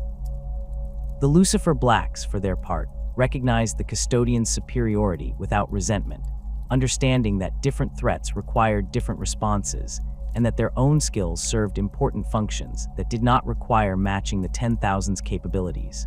When both forces operated in proximity, Custodians typically assumed overall command through informal arrangements based on mutual recognition of their superior combat abilities, rather than through formal command structures. The Custodian Guard maintained training facilities throughout the palace complex, spaces where the 10,000 honed skills that already exceeded anything achievable by conventional warriors. These facilities included combat chambers where custodians sparred against each other, or against servitors programmed to simulate various enemy types, their practice sessions conducted with an intensity that would have killed unaugmented humans. Shooting ranges extended for hundreds of meters, allowing custodians to practice with their integrated bolters at distances where targets became barely visible to normal human vision. Obstacle courses tested agility and speed through configurations that changed regularly to prevent predictability, ensuring that custodians maintained adaptability rather than simply memorizing specific challenges. The training regimen emphasized individual excellence rather than unit cohesion, reflecting the Custodian Guard's nature as an organization of supreme individual warriors. Each custodian pursued personal improvement through methods tailored to his specific strengths and weaknesses, working with training partners selected based on complementary skills rather than assigned squad membership. This approach produced warriors capable of adapting instantly to any tactical situation, their combat doctrine emphasizing flexibility and individual initiative over the coordinated unit tactics that Space Marine legions employed. A custodian could fight effectively alone or as part of a larger force, switching between approaches based on immediate circumstances without requiring orders or coordination from commanders. The War Master's betrayal transformed the Imperial Palace from a symbol of humanity's ascendance into a fortress preparing for the most catastrophic assault in human history. Horus Lupercal, once the Emperor's most favored son and the commander of the Great Crusade's most successful expeditionary fleets, had turned 9 Space Marine legions against their creator and brought civil war to the Imperium. The Horus heresy consumed entire sectors in flames as loyalist and traitor forces clashed across the galaxy, but all participants understood that the conflict would ultimately be decided on Terra itself. The War Master commanded resources that included not merely the 9 traitor legions, but also substantial elements of the Imperial army that had declared for his cause, Mechanicum forces from Forge worlds that had rejected the Emperor's authority, and darker allies whose nature would only become apparent as the siege progressed. The approach to Terra required months of preparation, as Horus consolidated his forces and eliminated threats to his supply lines. The traitor fleet assembled at various staging points throughout the Segmentum Solar, gathering strength while loyalist forces desperately attempted to organize a defense. The Dark Angels and Space Wolves legions remained engaged in the Alax's Nebula and elsewhere, prevented from reaching Terra by traitor forces specifically deployed to delay them. The Ultramarines, largest of all the legions, fought to extract themselves from the ruin storm that isolated Ultramar from the broader Imperium.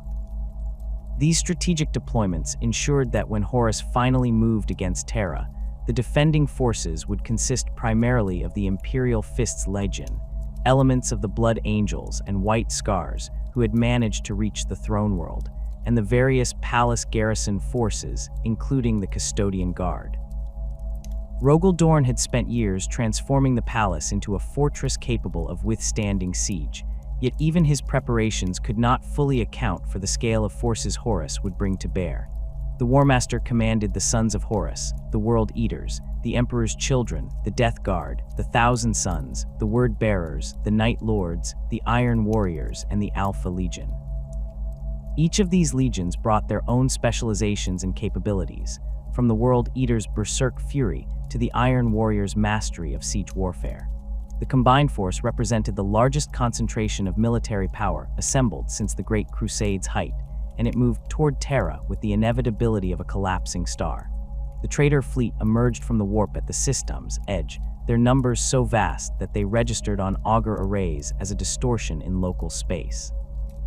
Hundreds of capital ships, thousands of escorts and support vessels, and countless troop transports made the translation to real space in a coordinated arrival that demonstrated the War Master's continued mastery of fleet operations.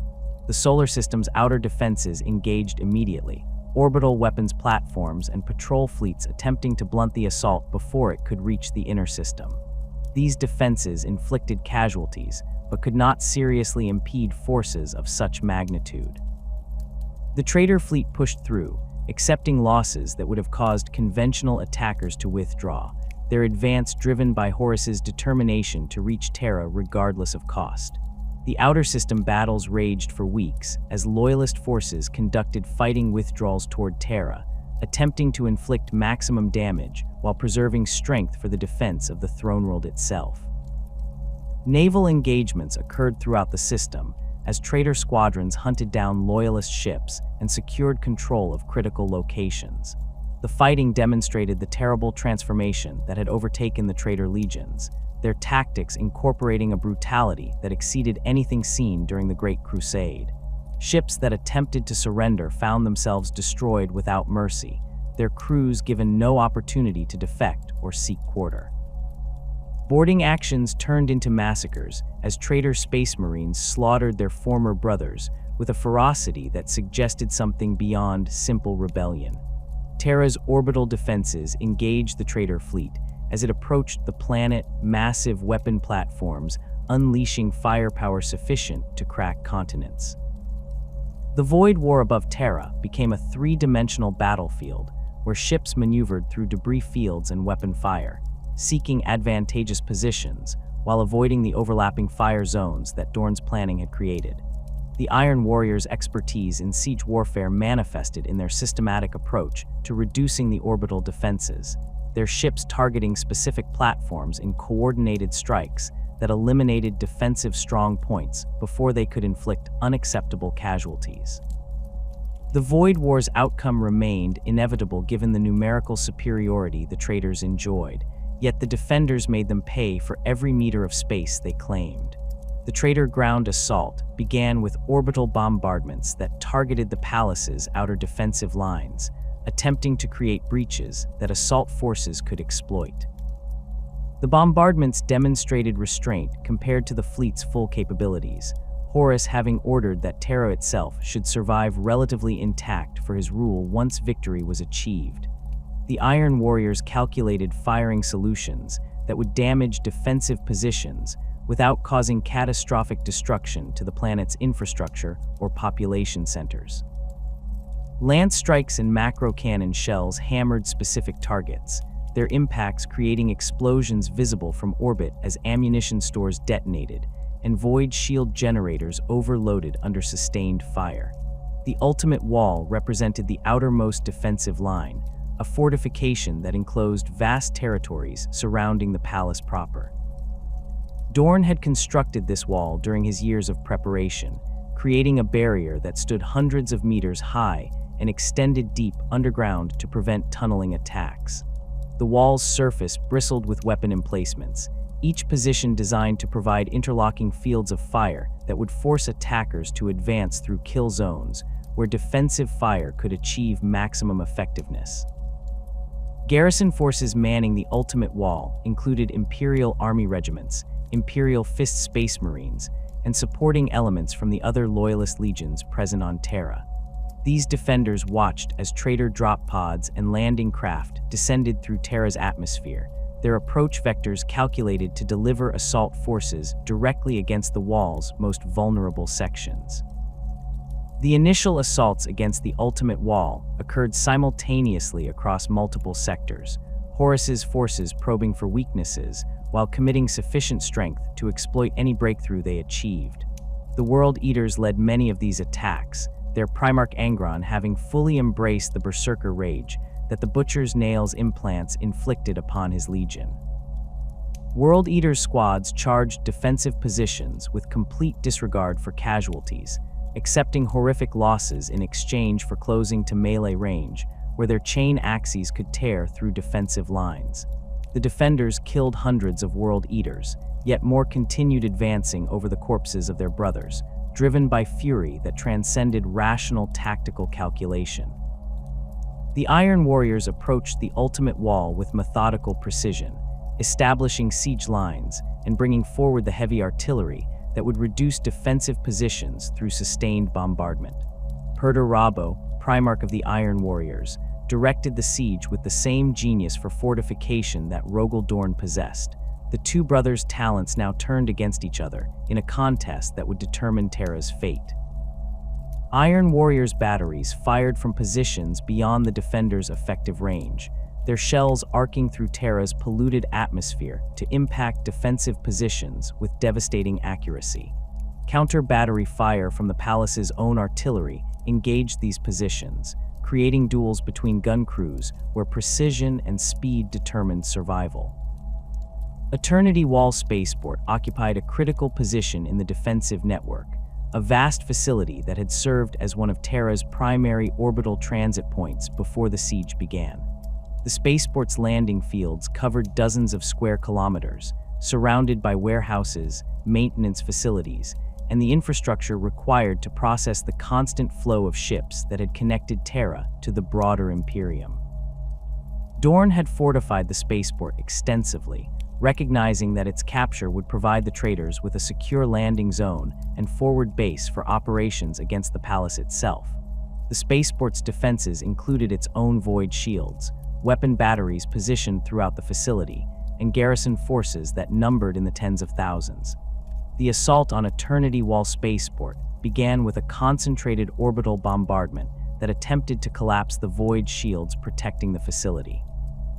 Trader warships in low orbit fired continuously, their weapons creating a curtain of explosions that obscured the spaceport from visual observation.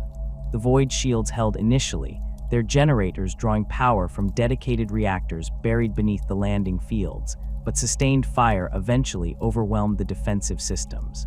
Shield sections collapsed in sequence, their failure allowing subsequent bombardment to strike physical structures directly. Warehouses exploded as stored materials ignited, while landing platforms buckled under the impact of macro cannon shells. The Death Guard Legion spearheaded the ground assault on Eternity Wall Spaceport, their Primarch Mortarion having committed significant forces to securing this objective. The Death Guard advanced through the bombardment's aftermath, their enhanced resilience allowing them to operate in conditions that would have incapacitated other forces. Chemical weapons and biological agents supplemented conventional munitions, the Death Guard employing the toxic warfare that had characterized their operations even before their fall to chaos. Defensive positions found themselves enveloped in clouds of poisonous gas that corroded armor and inflicted agonizing deaths on unprotected personnel. The defenders responded with their own chemical countermeasures, creating a hellscape where visibility dropped to meters and every breath required functional filtration systems. The fighting for Eternity Wall Spaceport devolved into brutal close-quarters combat as traitor forces penetrated the outer perimeter and engaged defenders among the facility's structures. Imperial Fist squads held critical positions, their discipline and defensive expertise allowing them to extract maximum casualties from attackers attempting to advance through the spaceport's maze of buildings and equipment. Each warehouse became a fortress, each maintenance bay a killing ground, where defenders channeled attackers into prepared positions. The Death Guard accepted horrific casualties to maintain their advance, their Primarch's strategic calculus determining that the spaceport's capture justified whatever losses proved necessary. The Lion's Gate represented another critical defensive position, a massive fortification that controlled one of the primary approaches to the palace proper. The gate structure rose hundreds of meters above the surrounding terrain, its walls constructed from layered adamantium and ceramite that could withstand sustained bombardment from the heaviest weapons. Dorn had personally overseen the Lion's Gate's design, incorporating lessons learned from sieges throughout the Great Crusade and adding innovations that only his genius for defensive architecture could produce. The gate's weapon systems included macro cannons capable of engaging targets at extreme range, lance batteries that could target orbital vessels, and countless smaller weapons that covered every approach vector. The traitor assault on the Lion's Gate employed multiple legions in coordinated attacks designed to overwhelm the defenders through sheer weight of numbers and firepower. The Sons of Horus led the primary assault, their War Master's own legion demonstrating the tactical excellence that had characterized their operations during the Great Crusade. These warriors advanced under covering fire from Iron Warriors' artillery, using the bombardment to suppress defensive positions while assault squads moved forward through the cratered landscape. The defenders responded with everything available, their fire creating a barrier of explosions and Law's beams that any attacker had to cross to reach the gate itself. Titans participated in the assault on the Lion's Gate, god machines from Trader Mechanicum forge worlds that had declared for Horus. These colossal war engines advanced across the battlefield with steps that shook the ground, their void shields absorbing defensive fire while their own weapons carved paths through defensive positions. Loyalist Titans engaged their traitor counterparts in duels that saw god machines trading fire at ranges measured in kilometers, their plasma weapons and volcano cannons creating explosions that vaporized everything within their blast radius. The Titan combat occurred simultaneously with the infantry battle raging around the god machine's feet, creating a multi-layered engagement where warriors fought in the shadows of machines that could crush them without noticing. The breaching of the outer palace defenses occurred through accumulated pressure across multiple sectors rather than a single decisive penetration. The ultimate wall held in most locations, but sections collapsed under sustained bombardment or fell to assault forces that achieved local superiority through concentration of forces. Eternity Wall spaceport changed hands multiple times as loyalist counterattacks temporarily reclaimed positions before traitor reinforcements forced another withdrawal. The Lion's Gate withstood direct assault, but became increasingly isolated as traitor forces advanced past its flanks, threatening to surround the garrison and cut them off from support. Dorn ordered strategic withdrawals from untenable positions, pulling defenders back to secondary defensive lines rather than allowing them to be destroyed in place. These withdrawals occurred under fire, with rearguard forces holding positions until the last possible moment to allow their comrades to reach safety. The Imperial Fists excelled at these fighting retreats, their discipline preventing the withdrawals from degenerating into routs, while their combat effectiveness remained sufficient to punish traitor forces that pursued too aggressively. The defenders abandoned vast sections of fortified territory, falling back toward the palace proper while leaving behind minefields, booby traps, and prepared demolitions that would make the traitors' advance as costly as possible. The fighting through the palace's outer districts demonstrated the siege's true character as something beyond conventional warfare. Traitor forces displayed evidence of corruption that exceeded simple rebellion, their armor bearing marks and symbols that suggested allegiance to powers beyond human comprehension. Demonic entities manifested on the battlefield with increasing frequency, creatures from the warp that materialized to fight alongside the traitor legions. These manifestations created terror among defenders who had never encountered such beings, their appearance violating fundamental assumptions about reality's nature.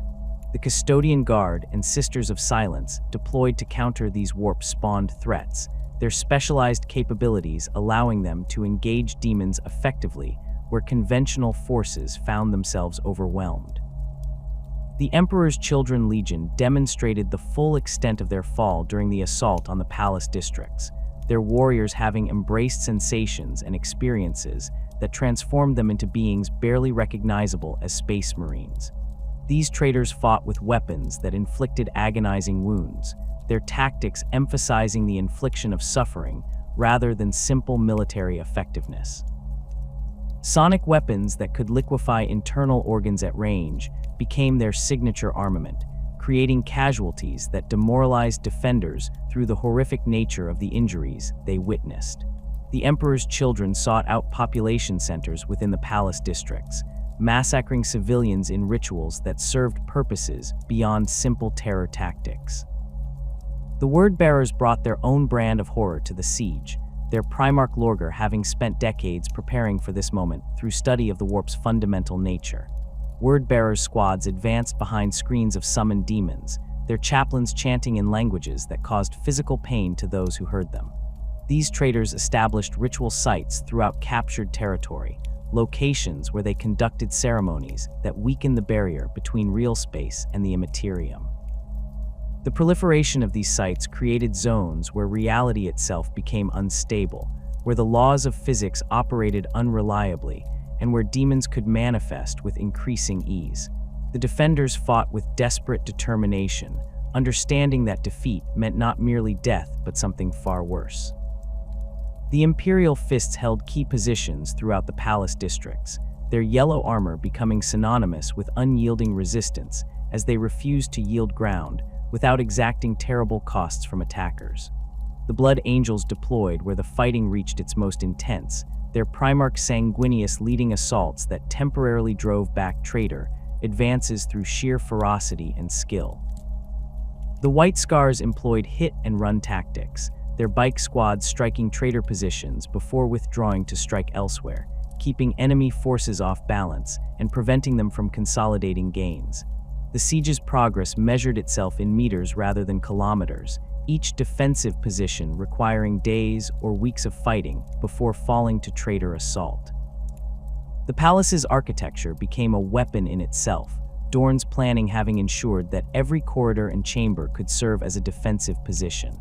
Barricades appeared overnight, constructed from rubble and reinforced with whatever materials defenders could scavenge. Firing positions covered every junction, their fields of fire calculated to create kill zones where attackers would suffer maximum casualties.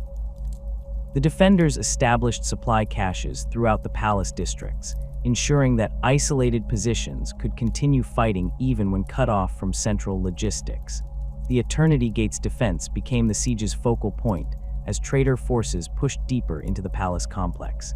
This massive portal represented the final barrier before the Sanctum Imperialis, the last physical obstacle preventing the traitors from reaching the Emperor himself.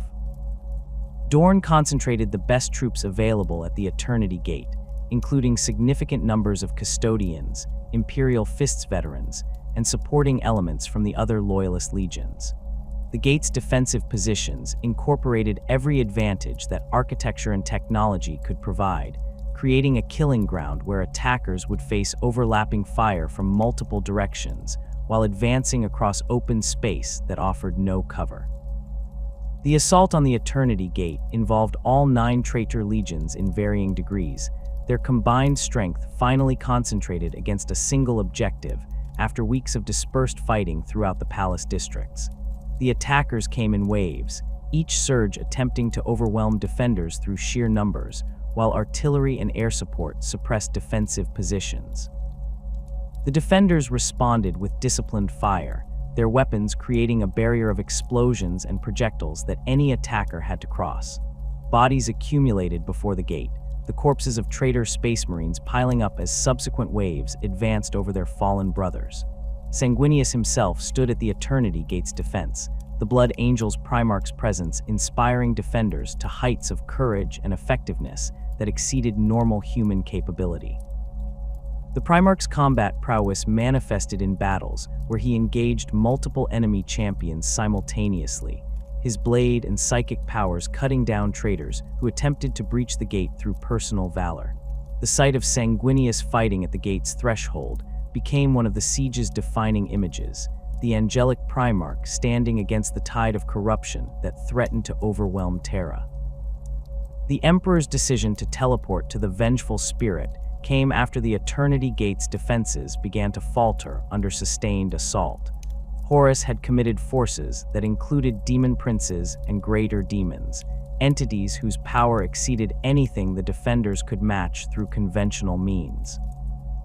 The gate's void shields collapsed under bombardment from traitor titans that had advanced to point-blank range, their weapons firing directly into the defensive positions at ranges where missing became impossible. Breaches appeared in the gate's physical structure, gaps that traitor assault squads attempted to exploit despite the horrific casualties they suffered in the attempt. The Emperor understood that the siege's outcome would ultimately be determined not through conventional military victory, but through confrontation with Horus himself. The War Master commanded the traitor forces from his flagship, the Vengeful Spirit, coordinating the assault while remaining protected by the vessel's formidable defenses and the elite warriors of his legion. The Emperor's teleportation to the Vengeful Spirit represented a calculated gamble, an attempt to end the siege through direct action against its architect, rather than continuing a defensive battle that the Loyalists would eventually lose through attrition. The Emperor assembled a strike force that included custodians, Imperial Fist's Terminators, and other warriors selected for their exceptional capabilities.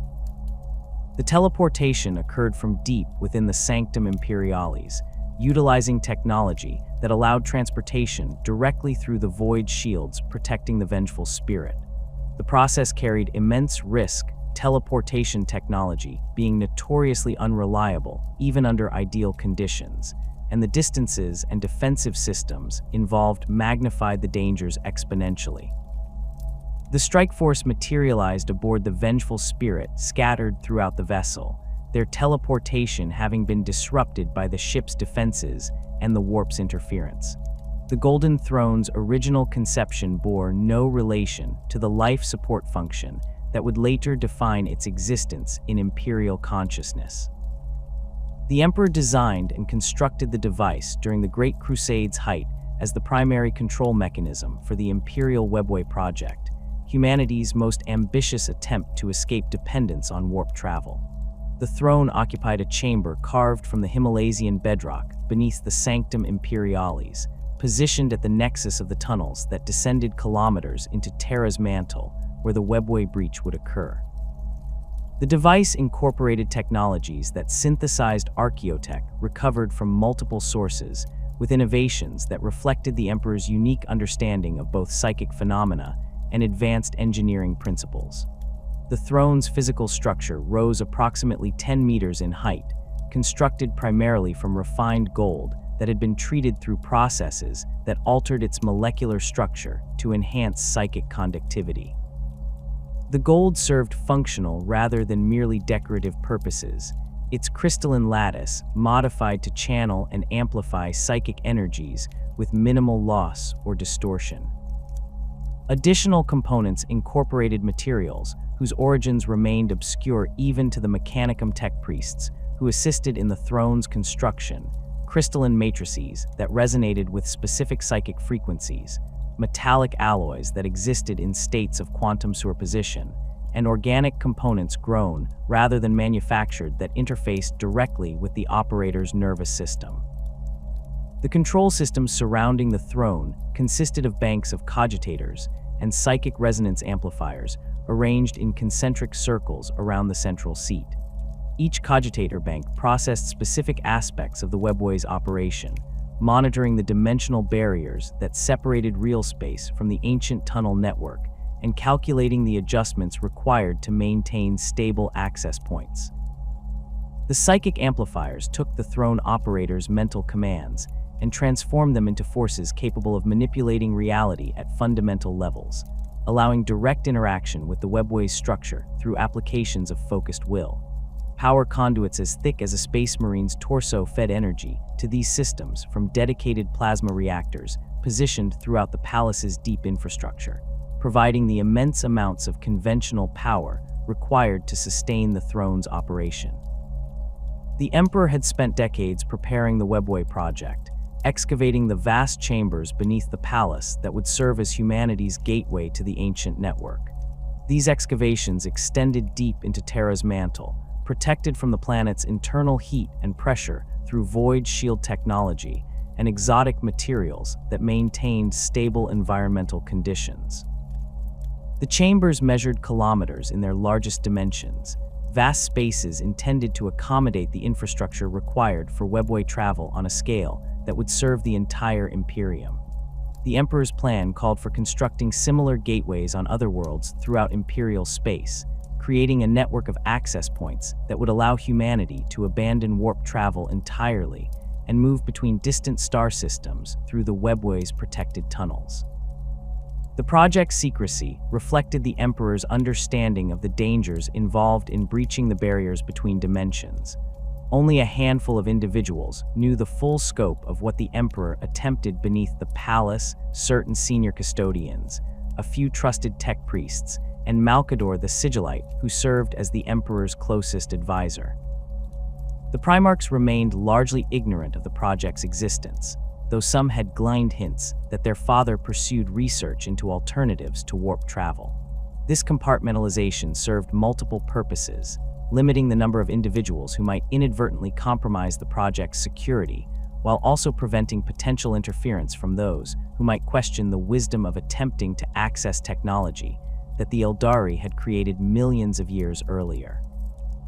Magnus the Red's psychic warning shattered the Webway project and transformed the Golden Throne from research tool into desperate necessity. The Primarch of the Thousand Suns Legion had discovered Horus's betrayal through his own psychic investigations, learning that the War Master had fallen to chaos corruption and planned to turn against the Emperor. Magnus attempted to warn his father of this betrayal, but the urgency of the situation and his confidence in his own psychic abilities led him to employ methods that the Emperor had explicitly forbidden. Magnus projected his consciousness across the galaxy, his psychic might allowing him to traverse the Immaterium and manifest directly within the Imperial Palace, despite the wards and defenses that should have prevented such intrusion. The psychic breach that Magnus created to deliver his warning tore through the carefully constructed barriers that protected the webway excavations from the warp's influence. The Emperor had spent decades establishing these barriers, layering psychic wards and reality-stabilizing technologies to create a safe working environment where the dimensional breach could be prepared under controlled conditions. Magnus's forced entry shattered these protections in an instant, his psychic projection punching through the barriers like a lance through parchment. The damage extended far beyond the immediate breach point, creating fractures in the dimensional walls that began expanding as warp energies poured through into the carefully prepared chambers beneath the palace. The Emperor responded immediately to the catastrophe, abandoning his laboratory in the Sanctum Imperialis and racing to the webway chambers as alarms throughout the palace's deep levels signaled the breach. What he found confirmed his worst fears. The barriers between real space and the warp had collapsed across vast sections of the excavated tunnels, allowing demons to manifest within the chambers that were supposed to serve as humanity's gateway to safe interstellar travel. The entities pouring through the breach ranged from lesser demons that could be destroyed through conventional weapons to greater manifestations that required the Emperor's direct intervention to banish. The breach continued expanding as the warp's energies eroded the remaining barriers, threatening to consume the entire underground complex and potentially breach into the palace proper. The Emperor understood that containing the breach required his constant presence and attention, that only his psychic might could hold back the demonic tide attempting to flood through into real space. He made his way to the Golden Throne, the device designed to control the webway now serving as the only mechanism capable of channeling sufficient power to maintain the failing barriers. The throne systems adapted to this new purpose, their sophisticated control mechanisms redirecting from their intended function of manipulating webway access points to the desperate task of reinforcing reality itself against the warp's incursion. The Emperor seated himself upon the throne and began the work that would consume the remainder of his active existence, pouring his psychic strength into maintaining barriers that grew weaker with each passing day. The war in the Webway consumed resources and lives on a scale that remained hidden from the broader Imperium throughout the heresy's duration. The Emperor could not leave the Golden Throne to personally combat the demonic forces manifesting in the underground chambers. His presence required at the throne to maintain the barriers that prevented complete catastrophe. Instead, he directed forces of custodians and Sisters of Silence into the breach, supported by elements of the Mechanicum's Legio Cybernetica and other military assets that could be spared from Terra's defense. These forces fought a grinding war of attrition in the tunnels beneath the palace, battling demons in conditions that violated every principle of conventional warfare.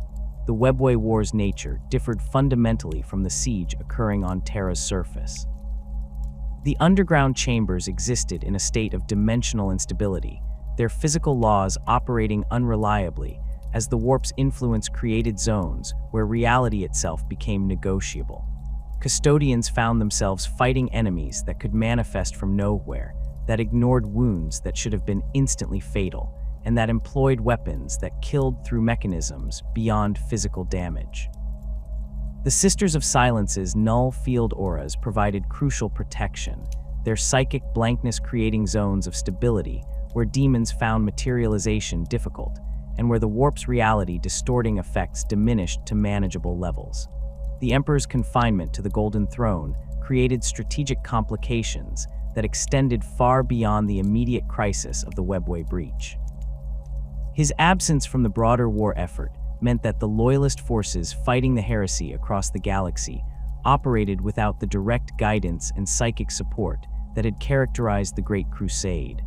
The Primarchs who remained loyal found themselves forced to make strategic decisions without the certainty that had come from the Emperor's ultimate authority. The various imperial institutions continued functioning based on established procedures, and the directives the Emperor had issued before Magnus's breach forced his confinement. But the lack of his active presence created gaps in coordination and decision, making authority that the Imperium's enemies exploited. Malcador the Sigillite assumed many of the Emperor's administrative responsibilities during this period, the ancient Psyker serving as regent and managing the day-to-day governance that the Emperor could no longer personally oversee. Malcador possessed psychic abilities second only to the Emperor himself among human Psykers, his powers honed through centuries of study and practice. Yet even Malcador's formidable capabilities proved insufficient for certain tasks that required the Emperor's direct intervention. The Astronomican continued functioning because the Emperor maintained it through the Golden Throne's mechanisms, but other projects and research initiatives ground to a halt without his personal attention. The Golden Throne's adaptation to serve as both Webway barrier and life support occurred gradually rather than through a single moment of transformation. The Emperor's initial confinement to the throne focused entirely on containing the demonic breach, his physical body sustained through his own psychic might, while his consciousness directed the vast energies required to hold back the warp. The throne systems monitored his vital signs and physical condition, providing data that allowed the attending tech priests to understand the immense strain that maintaining the barriers imposed. These monitoring systems detected the slow deterioration in the Emperor's physical form, damage accumulating from the constant psychic exertion that exceeded even his superhuman capacity for regeneration. The tech priests began modifying the throne systems to provide more active support for the Emperor's physical needs, adding medical monitoring equipment and life support systems that could supplement his natural functions. These modifications proceeded cautiously, each change requiring careful testing to ensure it did not interfere with the throne's primary function of maintaining the Webway barriers. Nutrient feeders provided sustenance directly into the Emperor's bloodstream, eliminating the need for conventional eating and drinking. Waste management systems handled bodily functions that the Emperor's focused consciousness no longer directed attention toward. Climate control maintained optimal temperature and humidity around his body, preventing the physical stress that environmental extremes would impose. The battle aboard the Vengeful Spirit and the Emperor's confrontation with Horus occurred after years of this confinement, the Emperor finally leaving the Golden Throne when the siege reached its crisis point and direct action against the Warmaster became the only path to victory. The teleportation strike that carried the Emperor and his warriors to Horus's flagship required careful coordination with Malcador, who temporarily assumed the Emperor's position on the Golden Throne to maintain the webway barriers during his absence. Malcador's psychic strength proved barely sufficient for this task, the ancient sigillite's body beginning to fail almost immediately under the strain that the Emperor had endured for years. The confrontation between the Emperor and Horus aboard the Vengeful Spirit resulted in wounds that would have killed any being less than the master of mankind. Horus, empowered by all four chaos gods and wielding artifacts that channeled their combined might, struck the Emperor with weapons that inflicted damage on physical, psychic, and spiritual levels simultaneously. The Emperor's armor, the finest protection that Imperial technology could produce, shattered under Horus's assault. His flesh burned where chaos-tainted weapons struck, the corruption attempting to spread through his body and consume him from within. His psychic defenses, normally impenetrable to any assault, buckled under the combined might of entities that had existed since the war in heaven. The Emperor destroyed Horus utterly, erasing his favored son from existence when he finally accepted that the Warmaster could not be redeemed. The psychic energies the Emperor unleashed in that moment incinerated Horus's body and obliterated his soul, ensuring that the traitor Primarch could never return through resurrection or demonic rebirth. Yet this victory came at a cost that would define the Imperium's future for 10,000 years. The Emperor's injuries proved beyond even his capacity for regeneration, his body broken and his psychic essence damaged in ways that conventional healing could not address. The custodians who survived the teleportation strike recovered their master's body and brought him back to Terra, racing against time as his life force ebbed. Rogel Dorn supervised the Emperor's installation upon the Golden Throne in the immediate aftermath of the battle aboard the Vengeful Spirit, the Imperial Fist's Primarch, understanding that only the throne's mechanisms offered any hope of preserving his father's life. The tech priests worked frantically to adapt the throne systems for full life support function, modifying equipment designed for temporary medical monitoring into systems capable of sustaining a body that teetered on the edge of death. Malcador had expired shortly after the Emperor's return, his body consumed by the strain of maintaining the webway barriers, even for the brief period of the Emperor's absence. The ancient sigillite's death eliminated the only individual who might have temporarily relieved the Emperor from the throne's demands, ensuring that the master of mankind would remain confined indefinitely. The Golden Throne's life support systems expanded dramatically in the days following the Emperor's entombment, tech priests adding equipment that transformed the chamber into a combination of medical facility and psychic amplification station. Sophisticated monitoring systems tracked thousands of biological parameters, providing real-time data on the Emperor's physical condition and allowing the attending tech priests to identify and respond to any deterioration before it became critical. Mechanical respirators assisted his breathing, their rhythmic operation creating a sound that echoed through the throne chamber with metronomic regularity. Cardiac support systems supplemented his failing heart, pumping blood through his body when his natural circulation proved insufficient. The psychic requirements of maintaining both the Astronomican and the webway barriers meant that the throne's life support functions operated under constraints that would not apply to conventional medical equipment. The systems could not simply sedate the Emperor or reduce his consciousness to minimal levels, as his active psychic participation remained necessary for the throne's primary functions. Instead, the life support had to maintain him in a state where his body received necessary sustenance and medical care, while his consciousness remained free to direct the vast psychic energies flowing through the throne's mechanisms.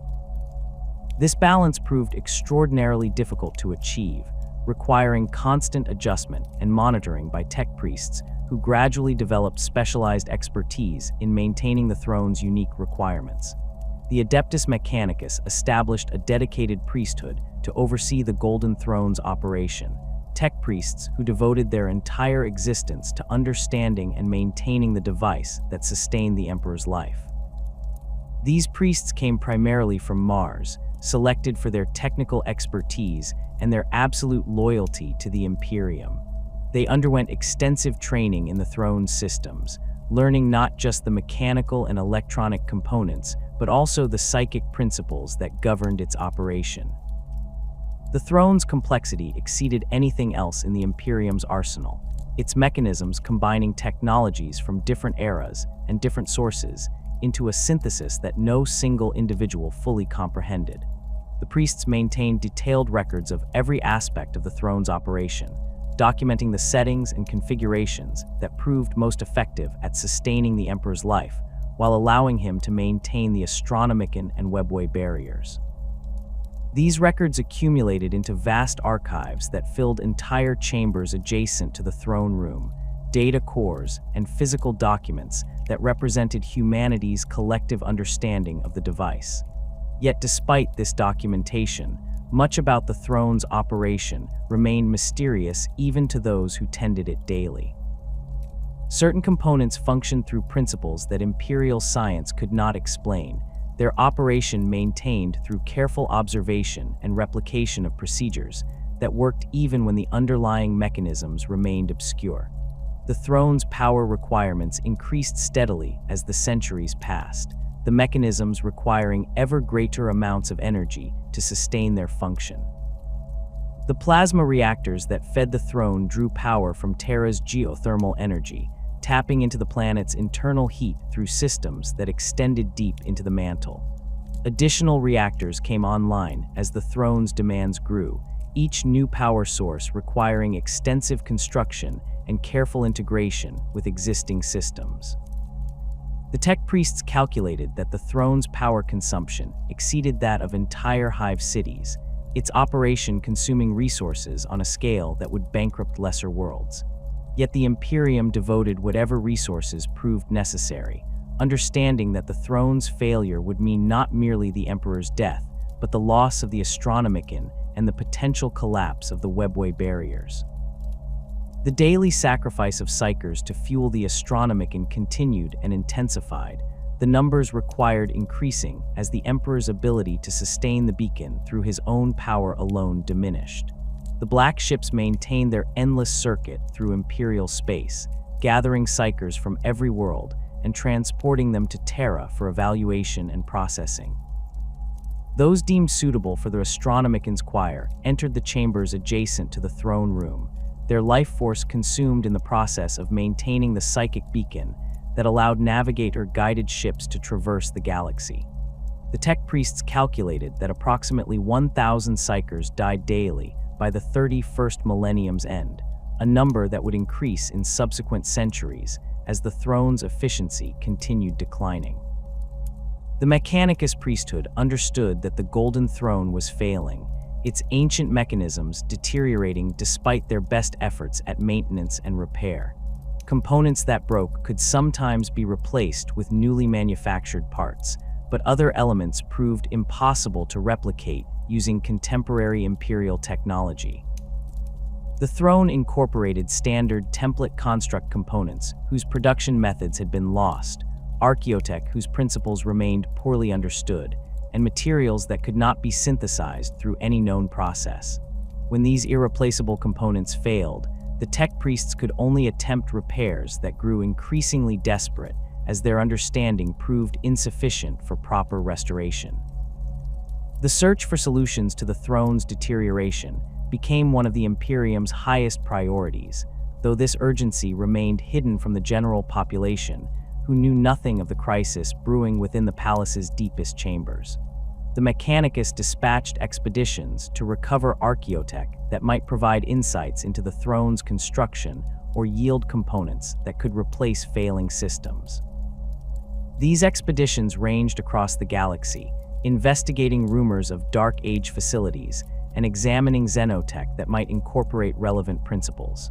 Most searches proved fruitless, the recovered technology either too damaged for useful study or operating on principles too alien for integration with the throne's human-designed mechanisms. Particular attention focused on Eldari technology, given the webway's origins as an Eldari creation and the possibility that their understanding of psychic engineering might provide solutions to the throne's problems. Yet the Eldari proved unwilling to assist, their craftworlds maintaining distance from the Imperium and their responses to imperial inquiries ranging from silence to outright hostility. The few instances where Imperial forces captured Eldari technology intact yielded devices whose operation remained incomprehensible, their mechanisms incorporating psychic principles that human tech priests could observe but not replicate.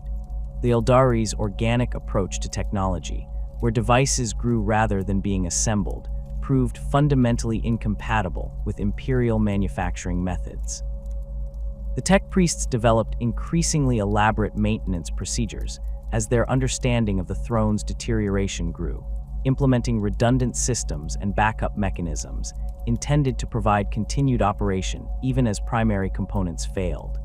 These additions transformed the throne chamber into a space filled with equipment that had not existed in the original design, cables and conduits snaking across the floor and additional machinery crowding around the throne itself.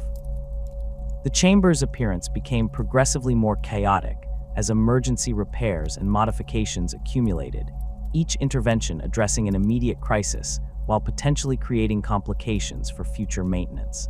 The custodian guard maintained their vigil over the throne room with the same dedication they had shown throughout the Emperor's active reign, their duties now focused on protecting his physical form rather than accompanying him on campaigns or standing watch while he worked in his laboratories. The custodians who drew throne room duty understood that they guarded not merely the Emperor's body, but the mechanism that sustained the Imperium's existence. Their presence ensured that no unauthorized individual could approach the throne, that the tech priests performing maintenance operated under constant observation, and that any threat to the throne's operation received immediate response regardless of its nature or origin. The webway gate beneath the Imperial Palace represented humanity's most ambitious attempt to escape the tyranny of warp travel, a project that consumed decades of the Emperor's attention and resources that might have equipped entire Crusade fleets.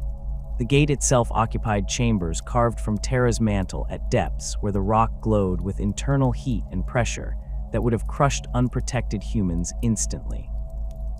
Void shield technology and exotic materials maintained habitable conditions in these extreme environments, creating spaces where the Emperor's workers could excavate the vast tunnels required for the project's completion. The chambers measured kilometers in their largest dimensions, their ceilings supported by pillars of reinforced adamantium that extended from floor to ceiling like the columns of some impossible cathedral buried in Terra's depths. The webway's nature as an Eldari creation meant that accessing it required understanding principles that human science had never fully grasped. The ancient alien race had constructed their network of tunnels through the immaterium millions of years earlier, creating passages that existed partially in real space and partially in the warp, yet remained protected from both dimensions' hazards through mechanisms that defied easy analysis. The Emperor had studied fragments of Eldari technology recovered during the Great Crusade, examining devices that incorporated psychic principles into their fundamental operation. His own understanding of the warp's nature allowed him to perceive patterns in the webway's construction that would have remained invisible to lesser minds, yet even he required years of preparation before attempting to breach the barriers that separated Terra from the ancient network. The breach that Magnus created destroyed not merely the physical barriers the Emperor had constructed, but also compromised the dimensional stability of the entire underground complex. Demons poured through the rupture in reality, entities ranging from lesser manifestations that conventional weapons could destroy to greater demons, whose power required the Emperor's direct intervention to banish. The creatures that emerged represented all four chaos gods, their forms reflecting the particular obsessions of their patrons. Bloodletters of Khorne wielded hellblades that could carve through ceramite armor, their fury driving them forward without regard for casualties or tactical sense. Plaguebearers of Nurgle shambled through the tunnels, spreading disease and corruption, their bodies weeping fluids that ate through metal and stone. Daemonettes of Slaanesh moved with unnatural grace, their claws capable of piercing power armor, while their presence inflicted psychic trauma on those who witnessed them.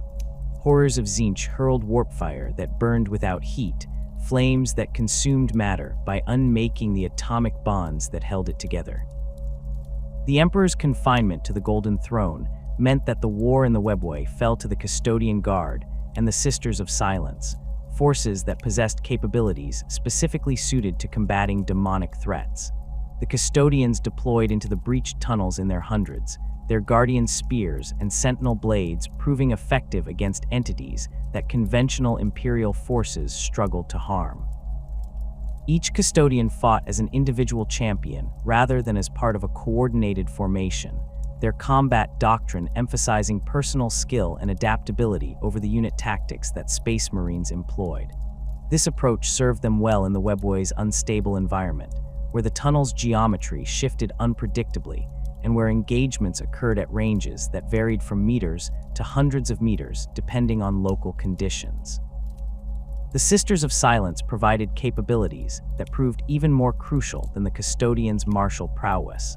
Their null field auras created zones where the warp's influence diminished to negligible levels, forcing demons to manifest using only the energy they had accumulated before entering the Sisters' range.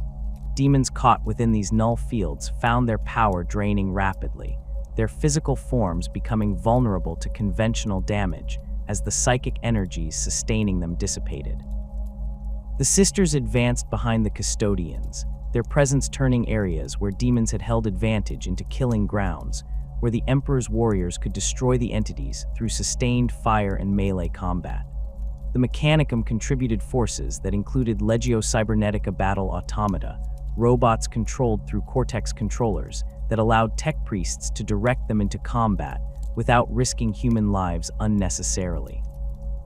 These automata ranged from man-sized castellax that carried weapons capable of engaging infantry and light vehicles to massive Thanator siege automata that mounted plasma mortars powerful enough to threaten even greater demons. The automata's lack of souls made them immune to many demonic abilities that targeted consciousness or emotion, allowing them to advance through conditions that would have broken human morale. Their weapons inflicted purely physical damage without requiring psychic intervention, providing firepower that complemented the Custodians' melee capabilities and the Sisters' null field suppression. The war in the Webway consumed years rather than months, the fighting continuing even as the Horus Heresy raged across the galaxy and traitor forces besieged Terra itself. The Custodians who fought in the tunnels beneath the palace did so with the understanding that their battle received no recognition from the broader Imperium, that their sacrifices would never appear in official histories or receive commemoration in the halls where other heroes earned glory. They fought in darkness illuminated only by the weapon's fire and the unnatural glow that emanated from demonic forms, in tunnels where the air itself felt wrong, and where reality operated according to rules that shifted moment to moment. Casualties accumulated steadily, Custodians falling to demonic blades or overwhelmed by sheer numbers when multiple entities coordinated their attacks against isolated warriors. The Emperor maintained the barriers preventing complete collapse of the dimensional walls from his position on the Golden Throne. His psychic might channeled through the device's mechanisms to reinforce reality in the breached sections.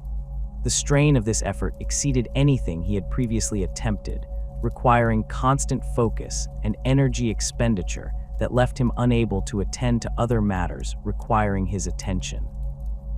The barriers held not through their own strength, but through the Emperor's continuous intervention, his consciousness directing power to weak points before they could fail and allow additional breaches.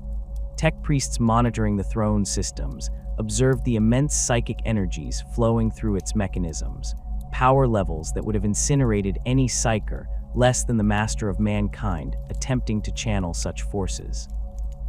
The eventual sealing of the webway breach occurred not through military victory, but through the Emperor's acceptance that the original project could not be salvaged.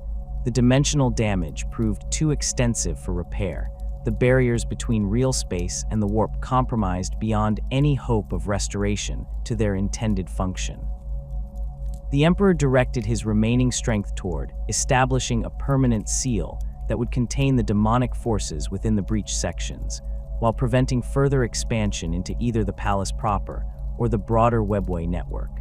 This seal required him to maintain constant psychic pressure against the breach, a task that would occupy a significant portion of his attention for the remainder of his existence on the Golden Throne.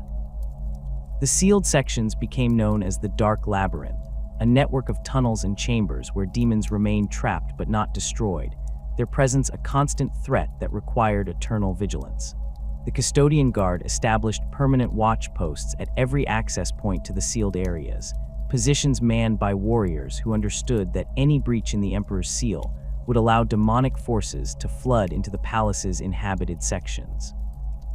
These custodians served rotations in the deep tunnels, their duty requiring them to monitor the seals for any sign of weakening, while remaining ready to respond instantly if demons somehow penetrated the barriers.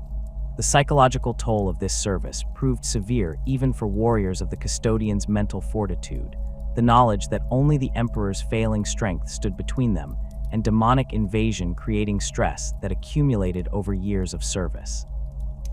The Shadowkeepers assumed primary responsibility for guarding the Dark Labyrinth's sealed entrances, their shield host having trained specifically for duties involving the most dangerous threats contained within the palace's depths. They maintained observation posts equipped with sensors that detected fluctuations in local reality, devices that could identify the subtle distortions that preceded demonic manifestation attempts. Tech priests assigned to support the Shadowkeepers monitored banks of instruments that measured psychic flux and dimensional stability, their data providing early warning if the Emperor's seals began failing in specific locations. These monitoring systems generated constant streams of information that required analysis by specialists trained to distinguish normal background variation from patterns indicating genuine threats. The vaults containing dangerous xenotech and forbidden artifacts occupied sections of the palace's deep levels separate from but adjacent to the Dark Labyrinth's sealed zones. The Emperor had accumulated these items throughout the Great Crusade, ordering their preservation when their destruction might have been the safer option. Some artifacts demonstrated capabilities that Imperial science could not explain, devices whose function remained mysterious despite extensive study. Others incorporated principles that the Mechanicum deemed heretical, technologies that violated the strictures against artificial intelligence, or that drew power from sources the tech priests considered abominable. Still others represented xenotech recovered from species that the Imperium had encountered and exterminated, their weapons and tools preserved as examples of alien capabilities that future Imperial forces might face. The vault's construction incorporated security measures that exceeded those protecting most other palace facilities. Multiple layers of reinforced doors blocked access to the storage chambers, each door requiring specific authorization codes that changed according to schedules known only to the Captain General of the Custodian Guard. Psychic wards inscribed into the vault walls prevented teleportation or other esoteric means of bypassing physical barriers, their protections maintained through the Emperor's own work during the palace's construction.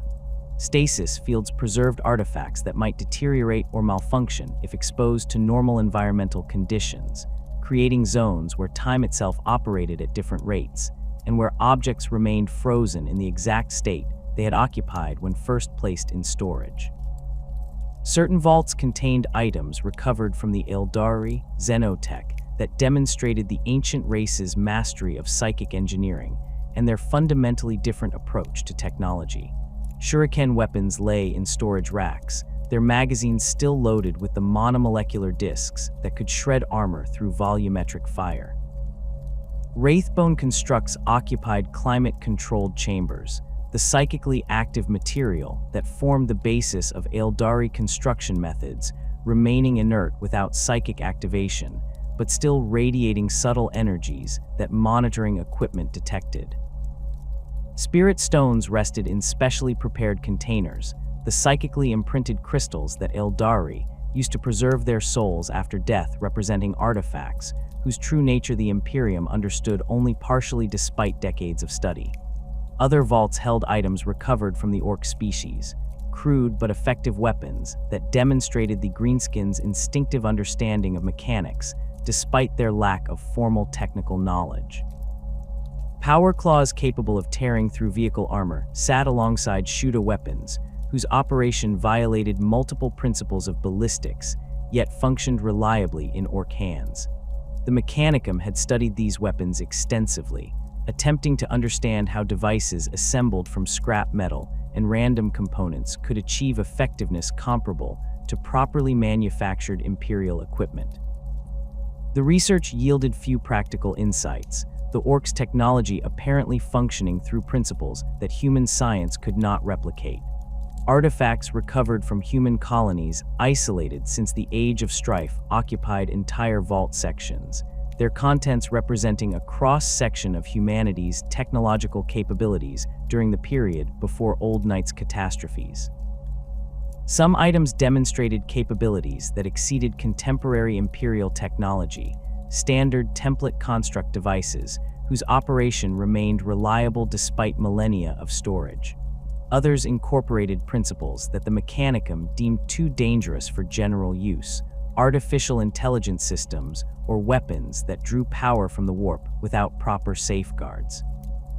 The tech priests cataloged these items meticulously, creating records that documented their provenance and the circumstances of their recovery, while attempting to extract whatever knowledge could be safely gleaned from their study.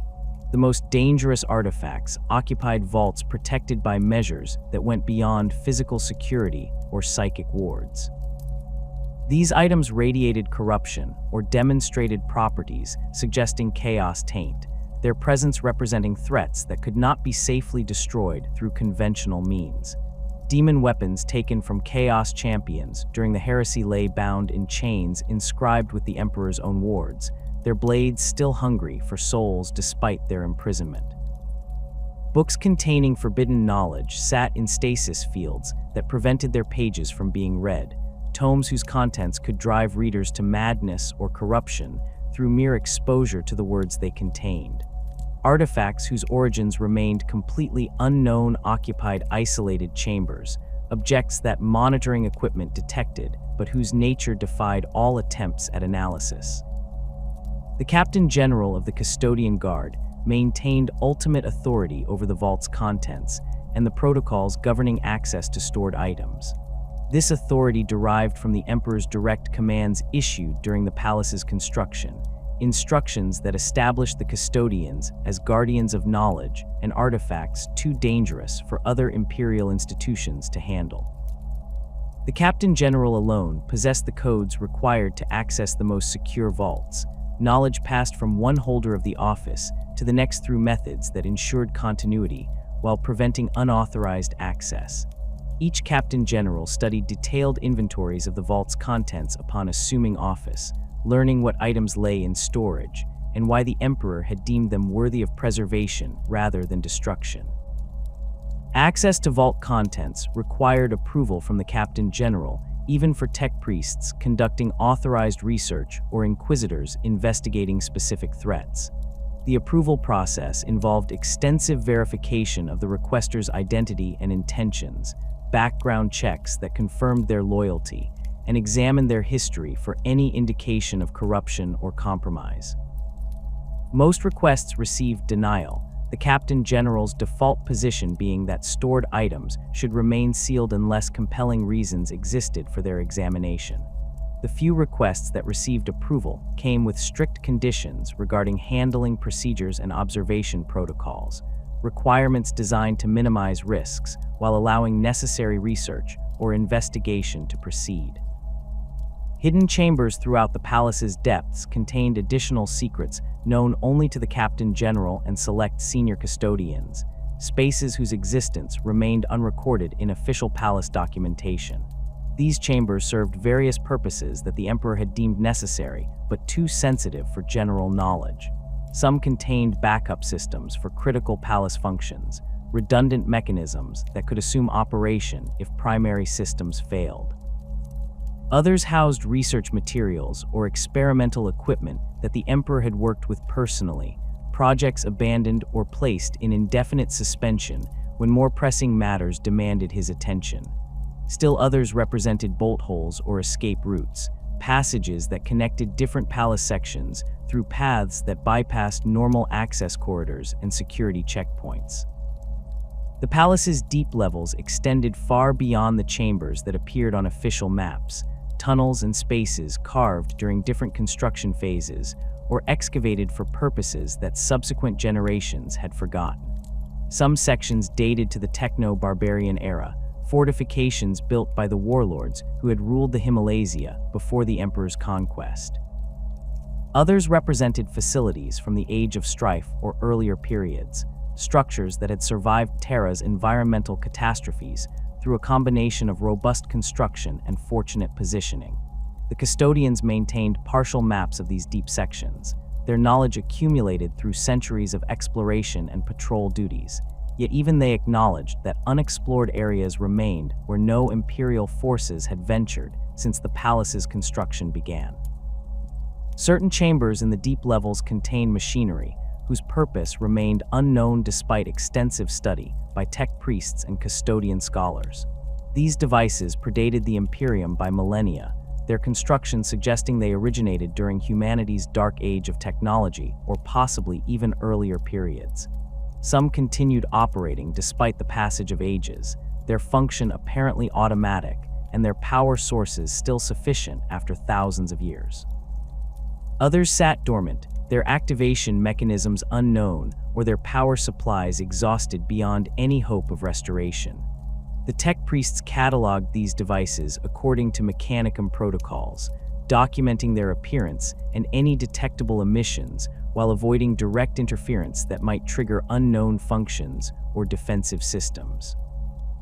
The relationship between the various secret facilities beneath the palace created a network of hidden spaces that only the most senior custodians understood in its entirety. Passages connected the vaults to the dark labyrinth's sealed sections, allowing rapid redeployment of guards if breaches occurred in multiple locations simultaneously. Other tunnels linked the deep levels to the Sanctum Imperialis, providing routes through which the emperor could have accessed the webway chambers without passing through the palace's more public areas. Still other connections remained deliberately obscured, their entrances hidden behind false walls or concealed through mechanisms that required specific knowledge to operate.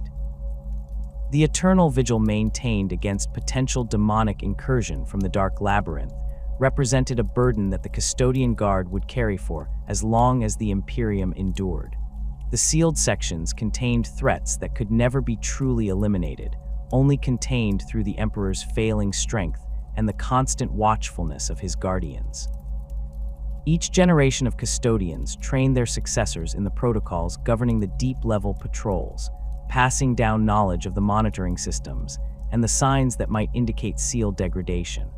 The duty required warriors to spend extended periods in environments where the warp's influence remained palpable despite the Emperor's barriers, conditions that tested mental fortitude as thoroughly as any combat engagement tested martial skill. The Tower of Hegemon rose from the palace's eastern precincts, a spire that extended kilometers into Terra's polluted atmosphere and served as both observation post and symbolic monument to the Imperium's authority. The tower's construction had begun during Rogaldorn's fortification of the palace, the Imperial Fist's Primarch recognizing the strategic value of elevated positions that could provide sight lines across the entire fortress city. The structure's foundation extended deep into the Himalaysian bedrock, its supports designed to withstand not merely conventional artillery bombardment, but also the seismic stresses that might result from orbital strikes or tectonic weapons. The tower's exterior consisted of layered ceramite and adamantium plates, each section reinforced to provide protection equivalent to that of a battleship's armor. The tower served multiple functions that made it essential to the palace's defensive network.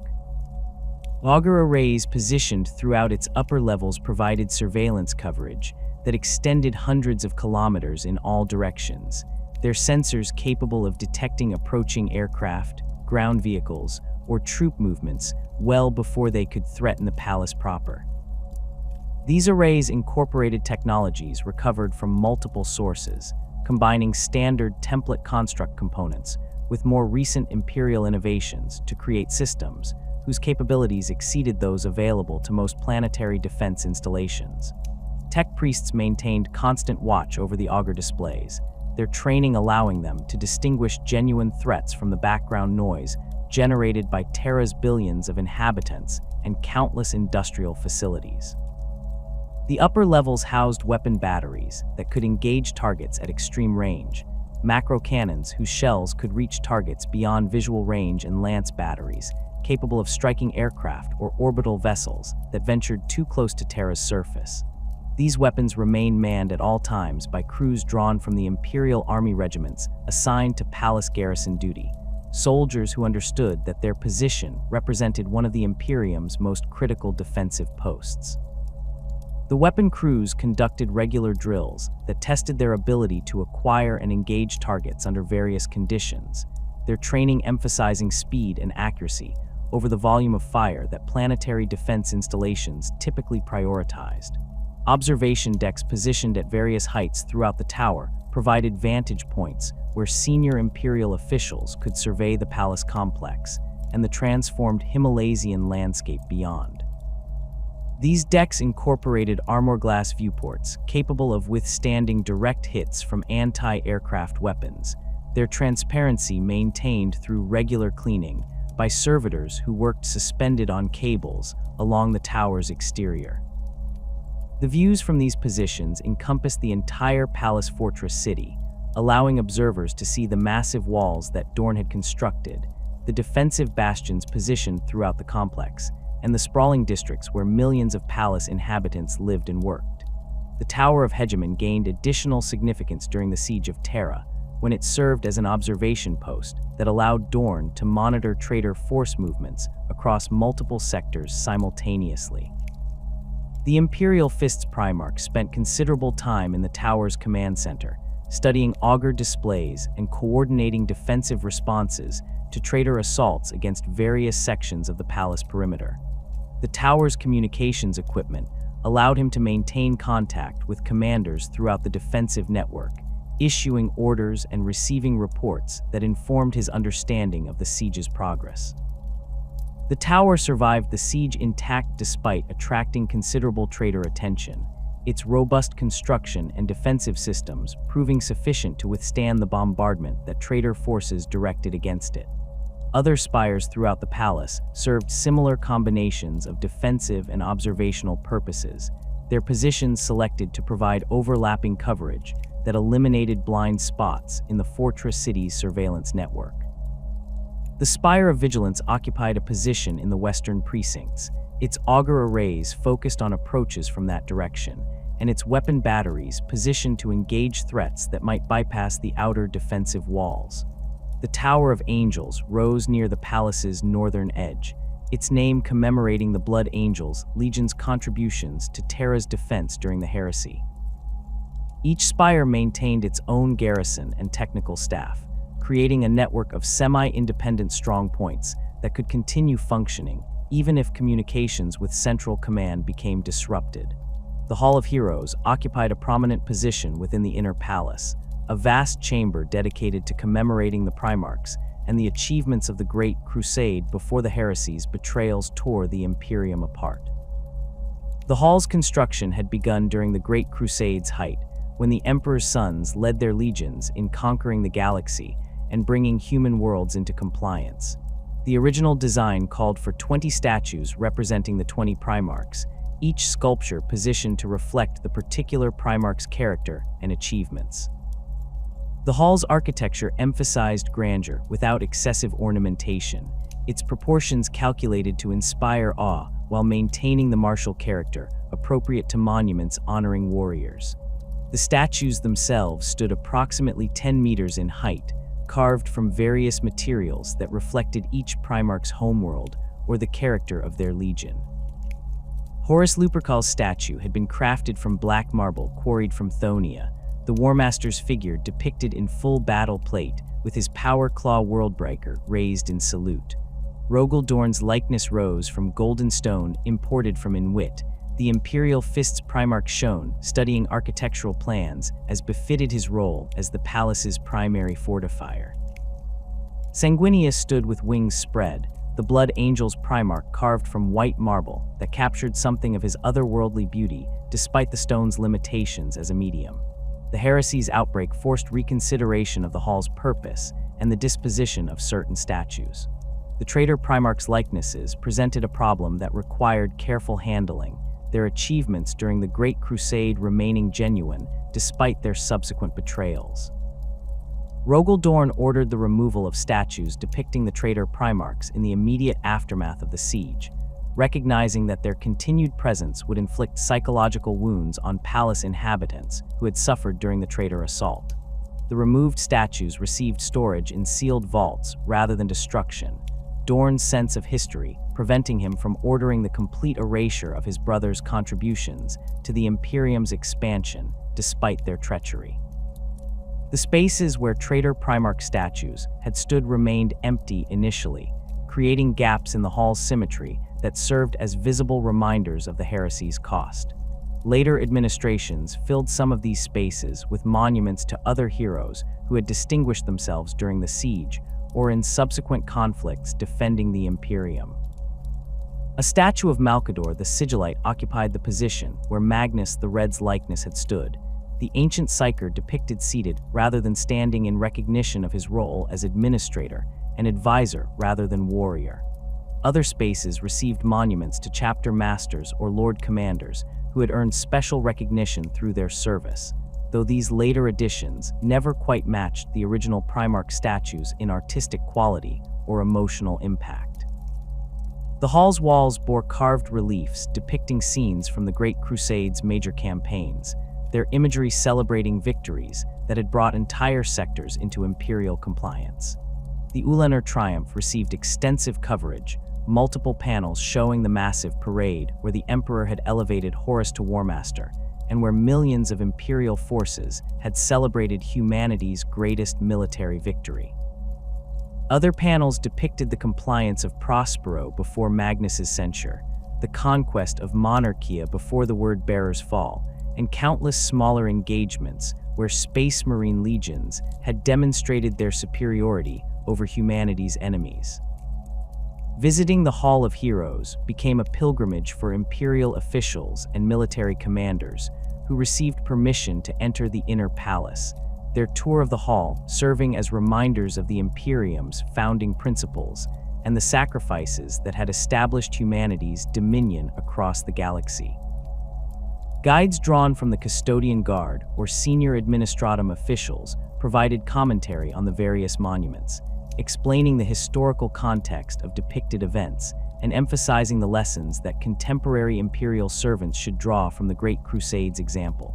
These tours occurred under strict protocols that limited group sizes and required advanced scheduling, ensuring that the hall's sacred character received proper respect. The Temple of the Savior Emperor represented the imperial cult's integration into palace life following the heresy, a development that the emperor himself had never intended, but which proved impossible to prevent given the circumstances of his entombment upon the Golden Throne. The emperor had explicitly rejected worship during his active reign, insisting that he remained human despite his extraordinary capabilities, and that the imperial truth's rationalist principles should guide humanity rather than religious faith. The catastrophe of the heresy and the emperor's subsequent confinement created conditions where this prohibition became impossible to maintain, desperate populations throughout the Imperium turning to faith in the emperor's divinity as a source of hope and meaning amid the chaos that consumed their civilization. The temple's construction occurred during the early decades following the heresy's conclusion, when the Imperium struggled to maintain cohesion and various factions competed to define the emperor's legacy. The ecclesiarchy emerged as the dominant religious institution during this period, its priests claiming authority to interpret the emperor's will and establish proper forms of worship. The temple within the palace complex served as the ecclesiarchy's most sacred site, a place where the faithful could worship in proximity to the emperor's physical form, even though access to the Golden Throne itself remained absolutely restricted. The temple's location in the inner palace, rather than the outer districts, reflected the ecclesiarchy's growing political influence, their institution having gained sufficient power to demand space within the fortress city's most secure precincts. The temple's architecture combined elements that referenced the emperor's achievements during the Unification Wars and Great Crusade with imagery drawn from the emerging imperial cult's theological framework.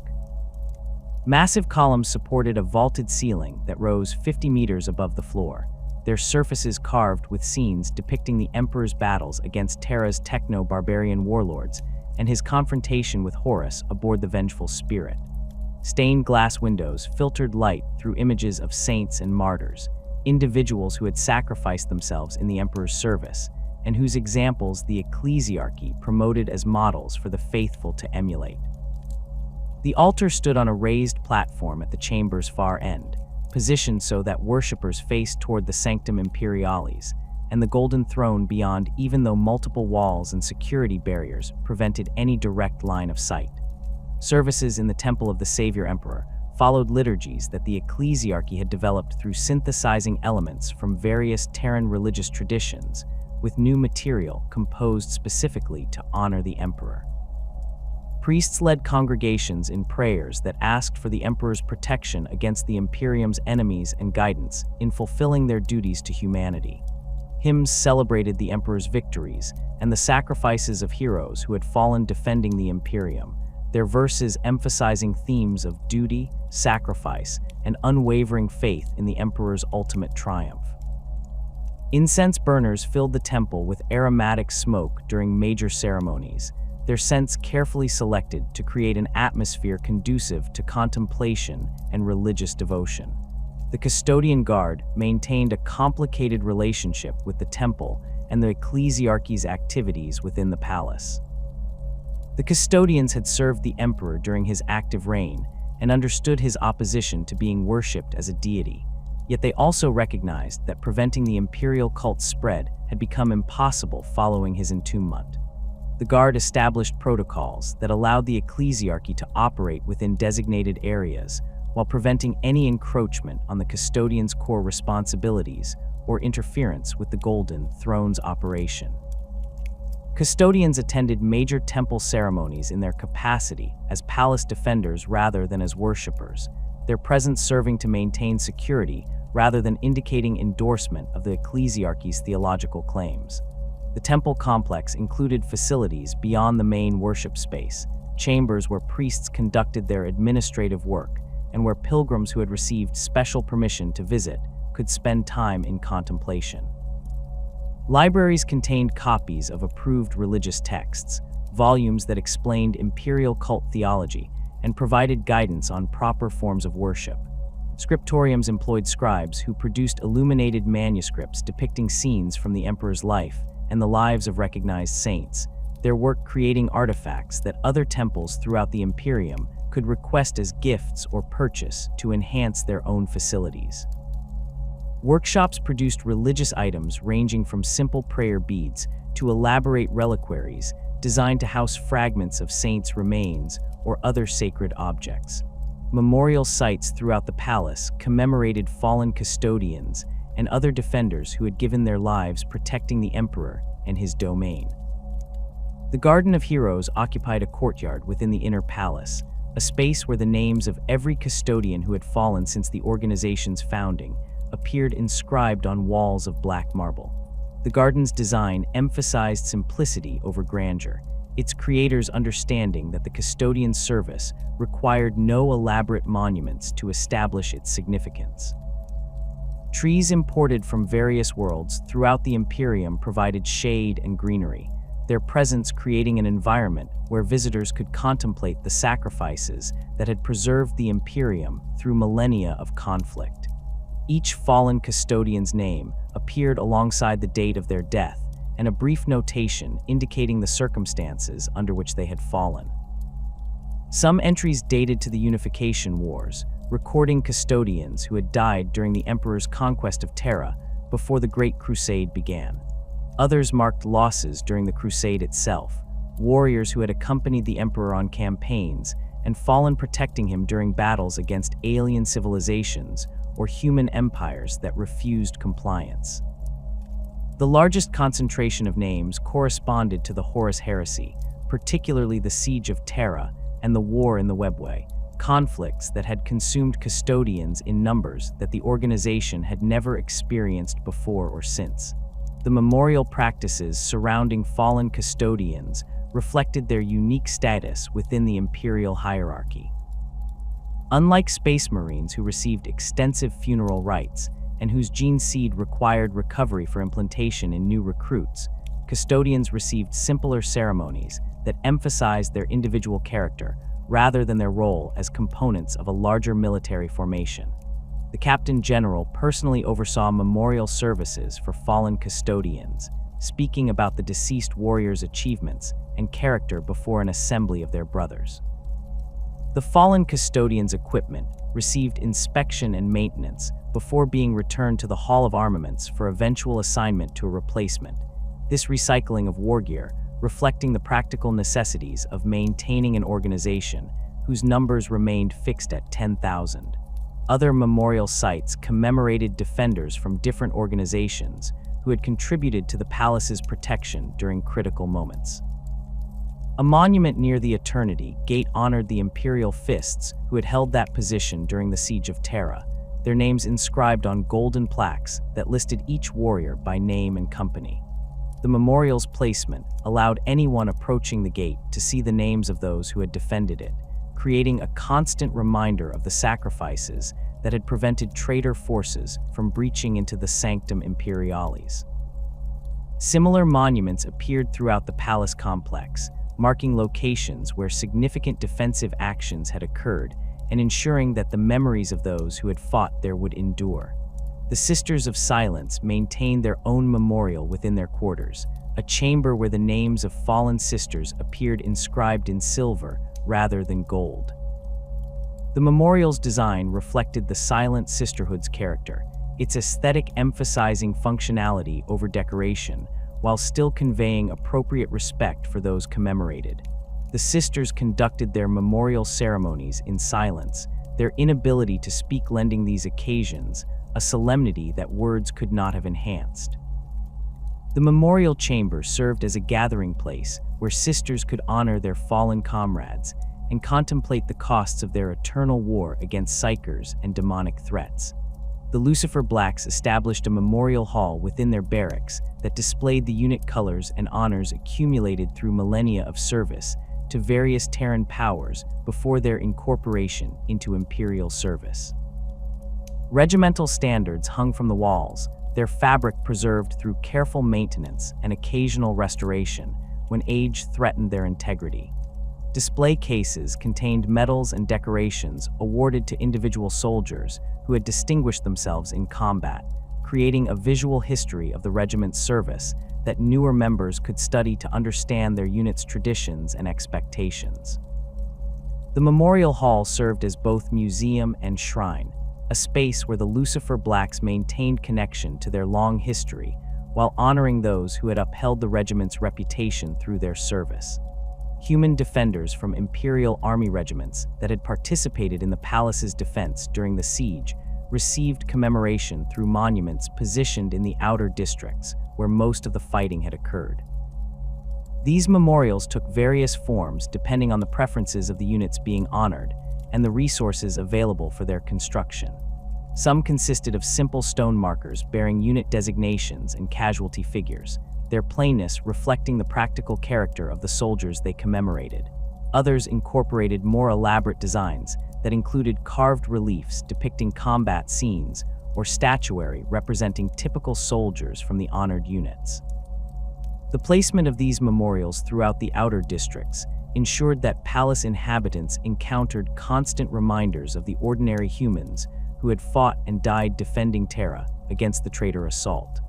The practice of establishing new memorials continued throughout the millennia following the heresy, each generation adding commemorations for defenders who had fallen during subsequent threats to the palace's security. Attempted coups, infiltration efforts by enemy agents, and occasional small-scale military actions all produced casualties that received appropriate recognition through memorial construction. The accumulation of these monuments created a landscape where history remained constantly visible, where anyone moving through the palace complex encountered physical reminders of the conflicts that had shaped the Imperium and the individuals who had sacrificed themselves to preserve humanity's survival. The Imperial Palace of the 41st millennium bears little resemblance to the fortress city that Rogel Dorn fortified during the Great Crusade, or even the besieged stronghold that withstood the traitor assault during the Horus Heresy. 10,000 years of continuous expansion, modification, and accumulated construction have transformed the original Himalaysian fortress into a structure that encompasses much of what was once an entire continent. The palace's boundaries extend far beyond the mountain range, where the emperor first established his seat of power, sprawling across territories that would have constituted independent nations during Old Earth's ancient history.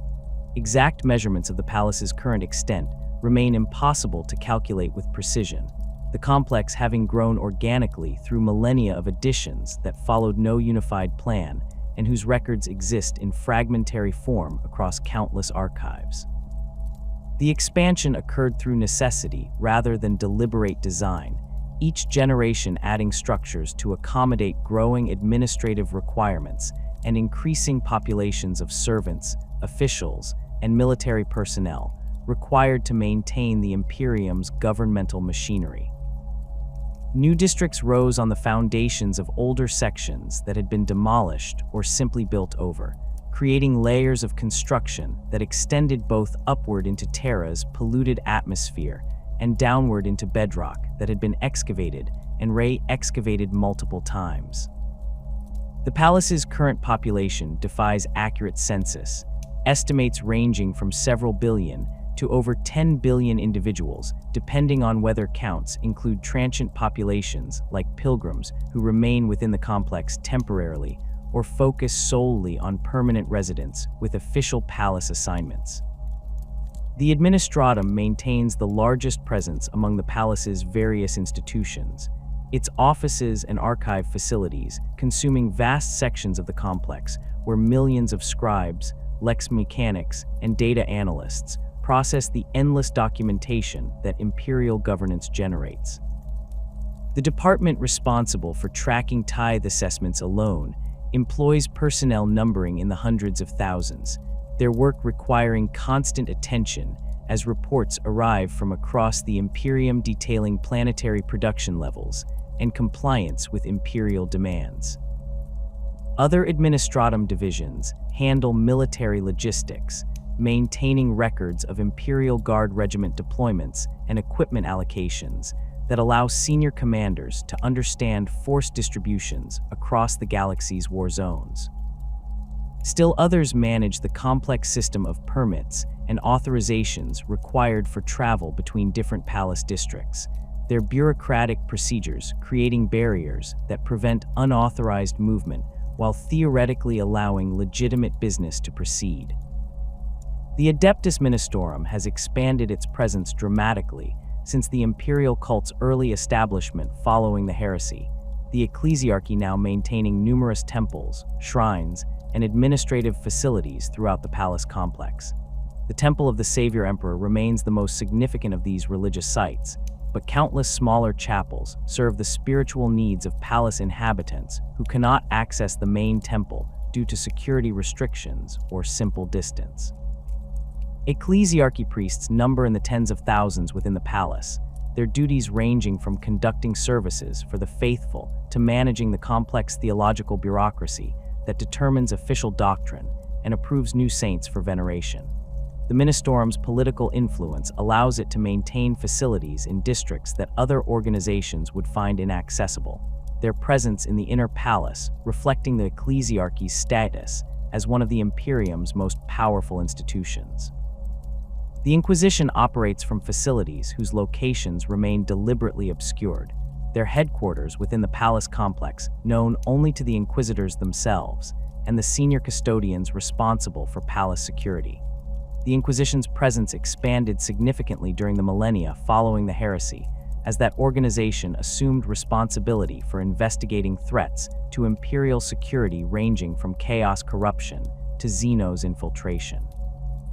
Inquisitors maintain offices where they can access administratum records and coordinate with other imperial institutions, though the nature of their work means that many spend little time in these facilities and prefer to conduct investigations from their ships or temporary bases established closer to areas requiring their attention. The Inquisition's relationship with the Custodian Guard remains professional but distant, both organizations understanding their respective mandates while maintaining careful boundaries to prevent jurisdictional conflicts.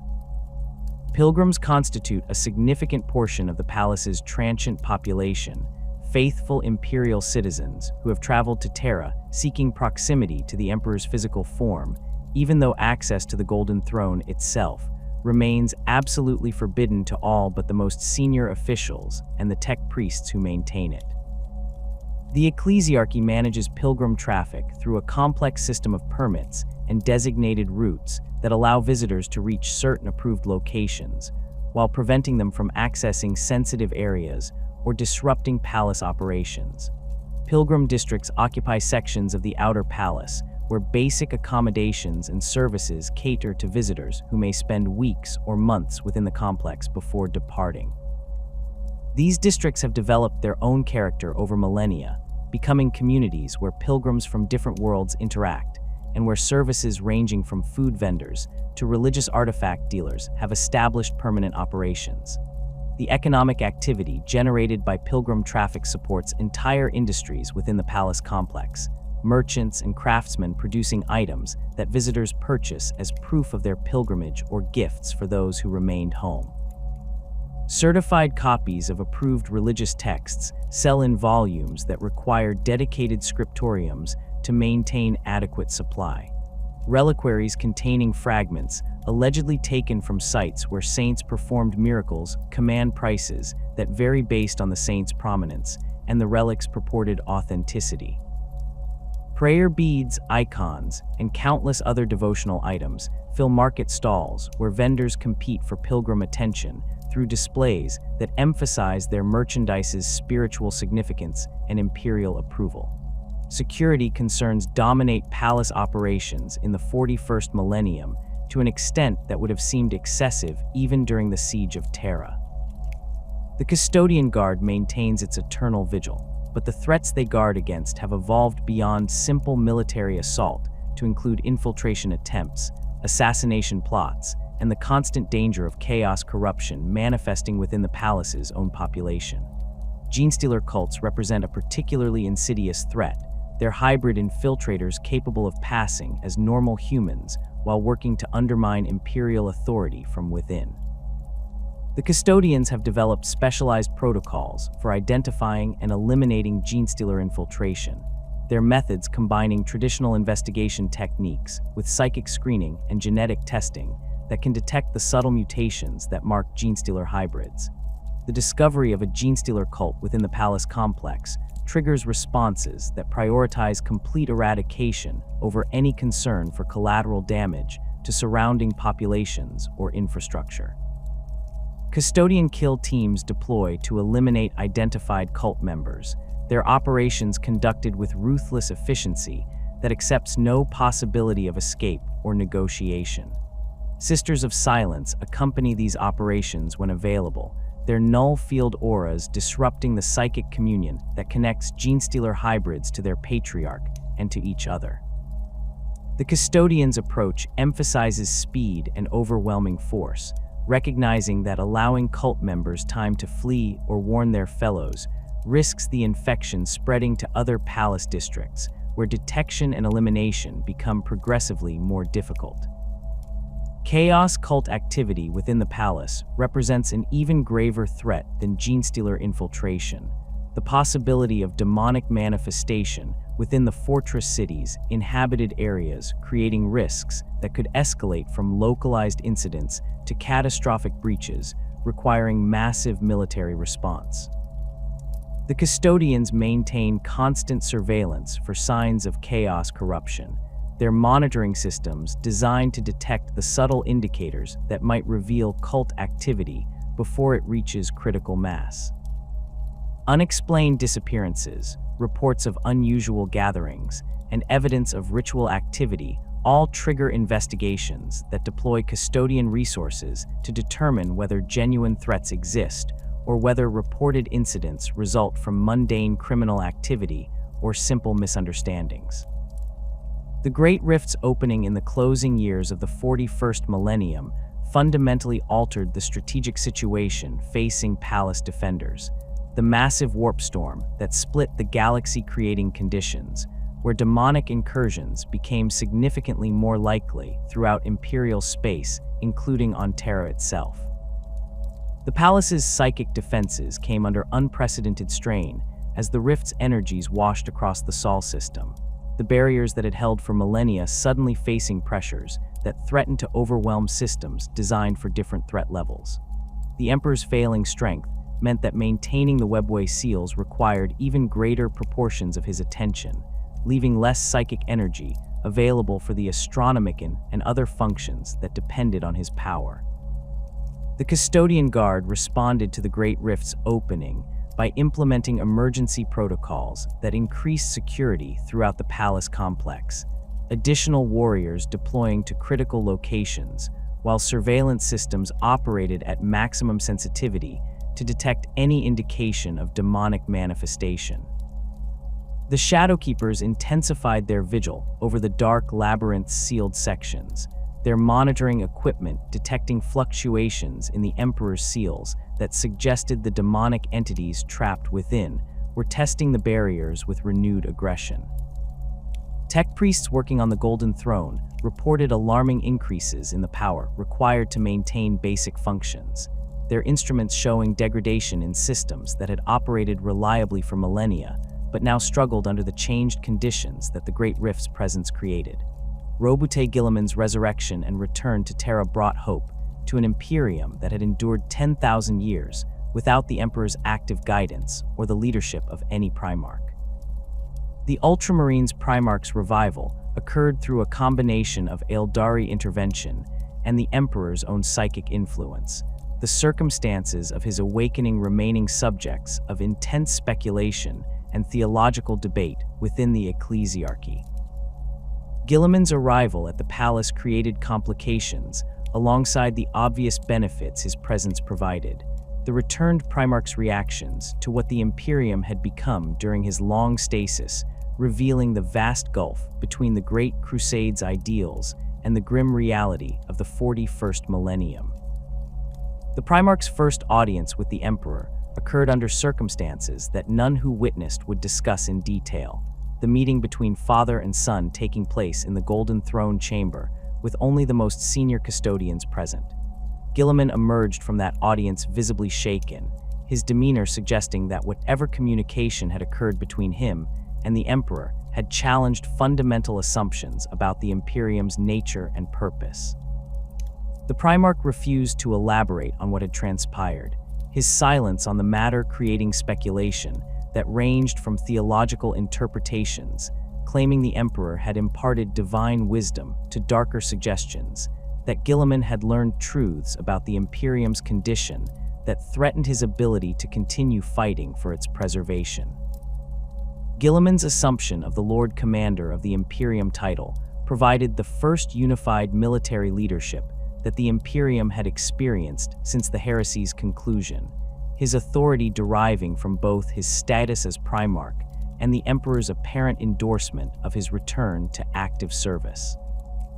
The Primarch immediately began organizing the Adeptus Crusade, a massive military campaign intended to stabilize Imperial territories that had become isolated or threatened by the Great Rift's opening.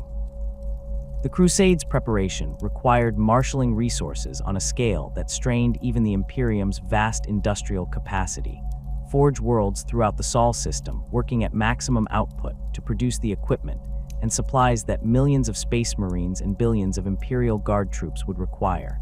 The palace served as the Adeptus Custodes planning headquarters, Guilliman establishing his command center in facilities that the Administratum hastily prepared within the inner palace. The Primarch's working methods demonstrated his legendary organizational capabilities, his approach to campaign planning, combining detailed logistical analysis with strategic vision that identified critical objectives across multiple sectors simultaneously. Guilliman demanded access to records and intelligence that the Administratum had accumulated over millennia, his staff working through mountains of documentation to extract information relevant to the Crusade's operational requirements. The Primarch's interactions with the Administratum revealed his frustration with the bureaucratic inefficiency that had accumulated during his absence, his attempts to streamline procedures meeting resistance from officials whose entire careers had been built around maintaining existing systems. The relationship between Guilliman and the Adeptus Custodes reflected mutual respect, complicated by fundamentally different perspectives on the Imperium's nature and the Emperor's intentions. The Custodians had served the Emperor for 10,000 years, their understanding of his will derived from millennia of observation and the duties he had assigned them during his active reign. Guilliman brought perspectives formed during the Great Crusade, his memories of the Emperor as an active leader rather than an enthroned corpse creating expectations that did not always align with the Custodians' current priorities. The Captain General and the Primarch established working protocols that allowed cooperation while acknowledging these differences, their arrangement emphasizing practical necessities over attempts to resolve philosophical disagreements about the Imperium's proper direction. The Custodian Guard's role expanded beyond palace defense, as Guilliman's return created opportunities for the 10,000 to deploy beyond Terra in support of Imperial military operations. Shield companies accompanied the Adeptus Custodes fleets, their presence providing capabilities that no other Imperial forces could match when situations required the absolute certainty that only Custodians could provide.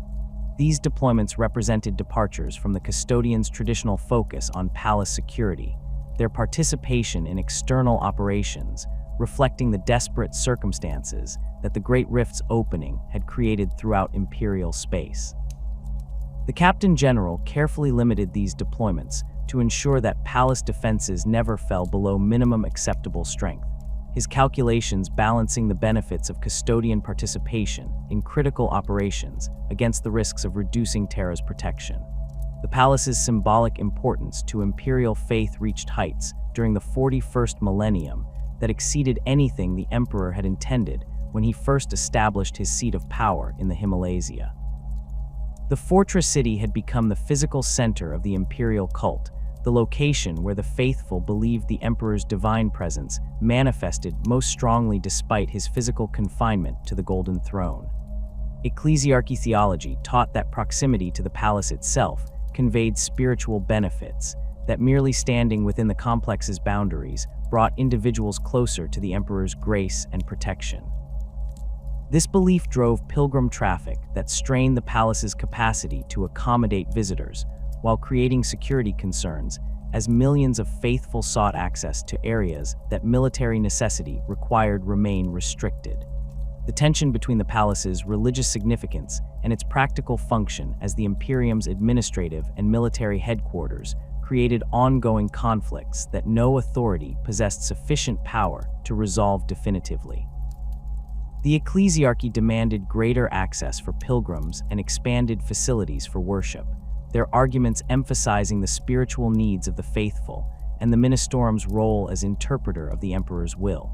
The Administratum prioritized efficient governance and security, their officials arguing that excessive pilgrim traffic disrupted palace operations and created vulnerabilities that enemies might exploit.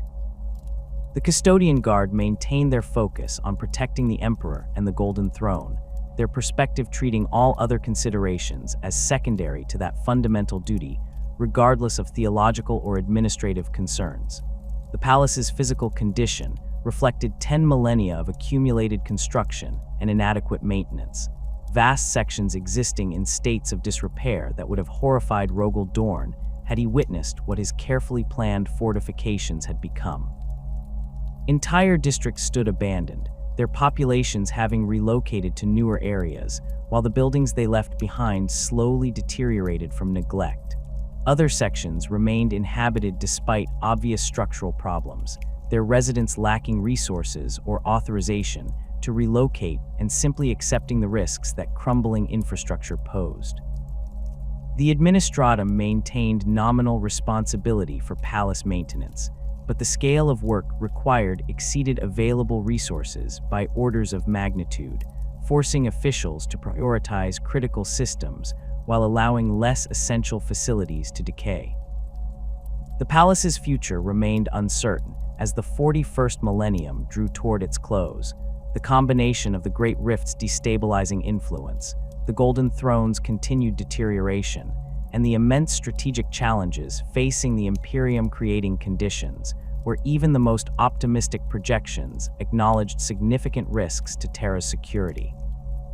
The tech priests maintaining the Golden Throne reported that their ability to sustain the Emperor's life and the functions he performed grew more tenuous with each passing year, their increasingly desperate repairs and modifications buying time rather than providing permanent solutions. The Mechanicus had dispatched expeditions throughout the galaxy searching for technologies or knowledge that might allow the throne's restoration, but 10,000 years of searching had yielded nothing that offered genuine hope of reversing the device's decline. The Custodian Guard prepared contingency plans for scenarios ranging from limited demonic incursions to catastrophic failure of the Golden Throne systems, their protocols designed to preserve the Emperor's physical form and maintain palace security under conditions that might see reality itself becoming unstable within the fortress city. These plans remained closely guarded secrets known only to the Captain General and his most senior subordinates, their details too sensitive for broader distribution even within the Custodian Guard itself. The planning process forced the custodians to confront possibilities that contradicted their fundamental purpose, scenarios where protecting the Emperor might require actions that seemed to abandon other responsibilities or make choices between competing priorities that admitted no perfect solutions. The Imperial Palace stood as humanity's greatest monument and its most critical vulnerability, a fortress city that had endured for 10,000 years through countless threats, yet faced an uncertain future as the Imperium entered what many believed would be its final crisis. The billions who inhabited the complex continued their duties with the same dedication that had characterized palace service throughout its history, administrators processing endless documentation, soldiers standing watch at their posts, priests leading the faithful in worship, and tech priests maintaining the machinery that sustained the fortress city's operations. The Custodian Guard maintained their eternal vigil over the Golden Throne, their purpose unchanged since the Emperor first created them during the Unification Wars, their dedication absolute regardless of what challenges the future might bring. The palace endured because it had to endure, because its fall would mean the Imperium's end and humanity's extinction, because 10,000 years of sacrifice demanded that each generation continue the struggle regardless of the odds they faced or the costs that struggle imposed.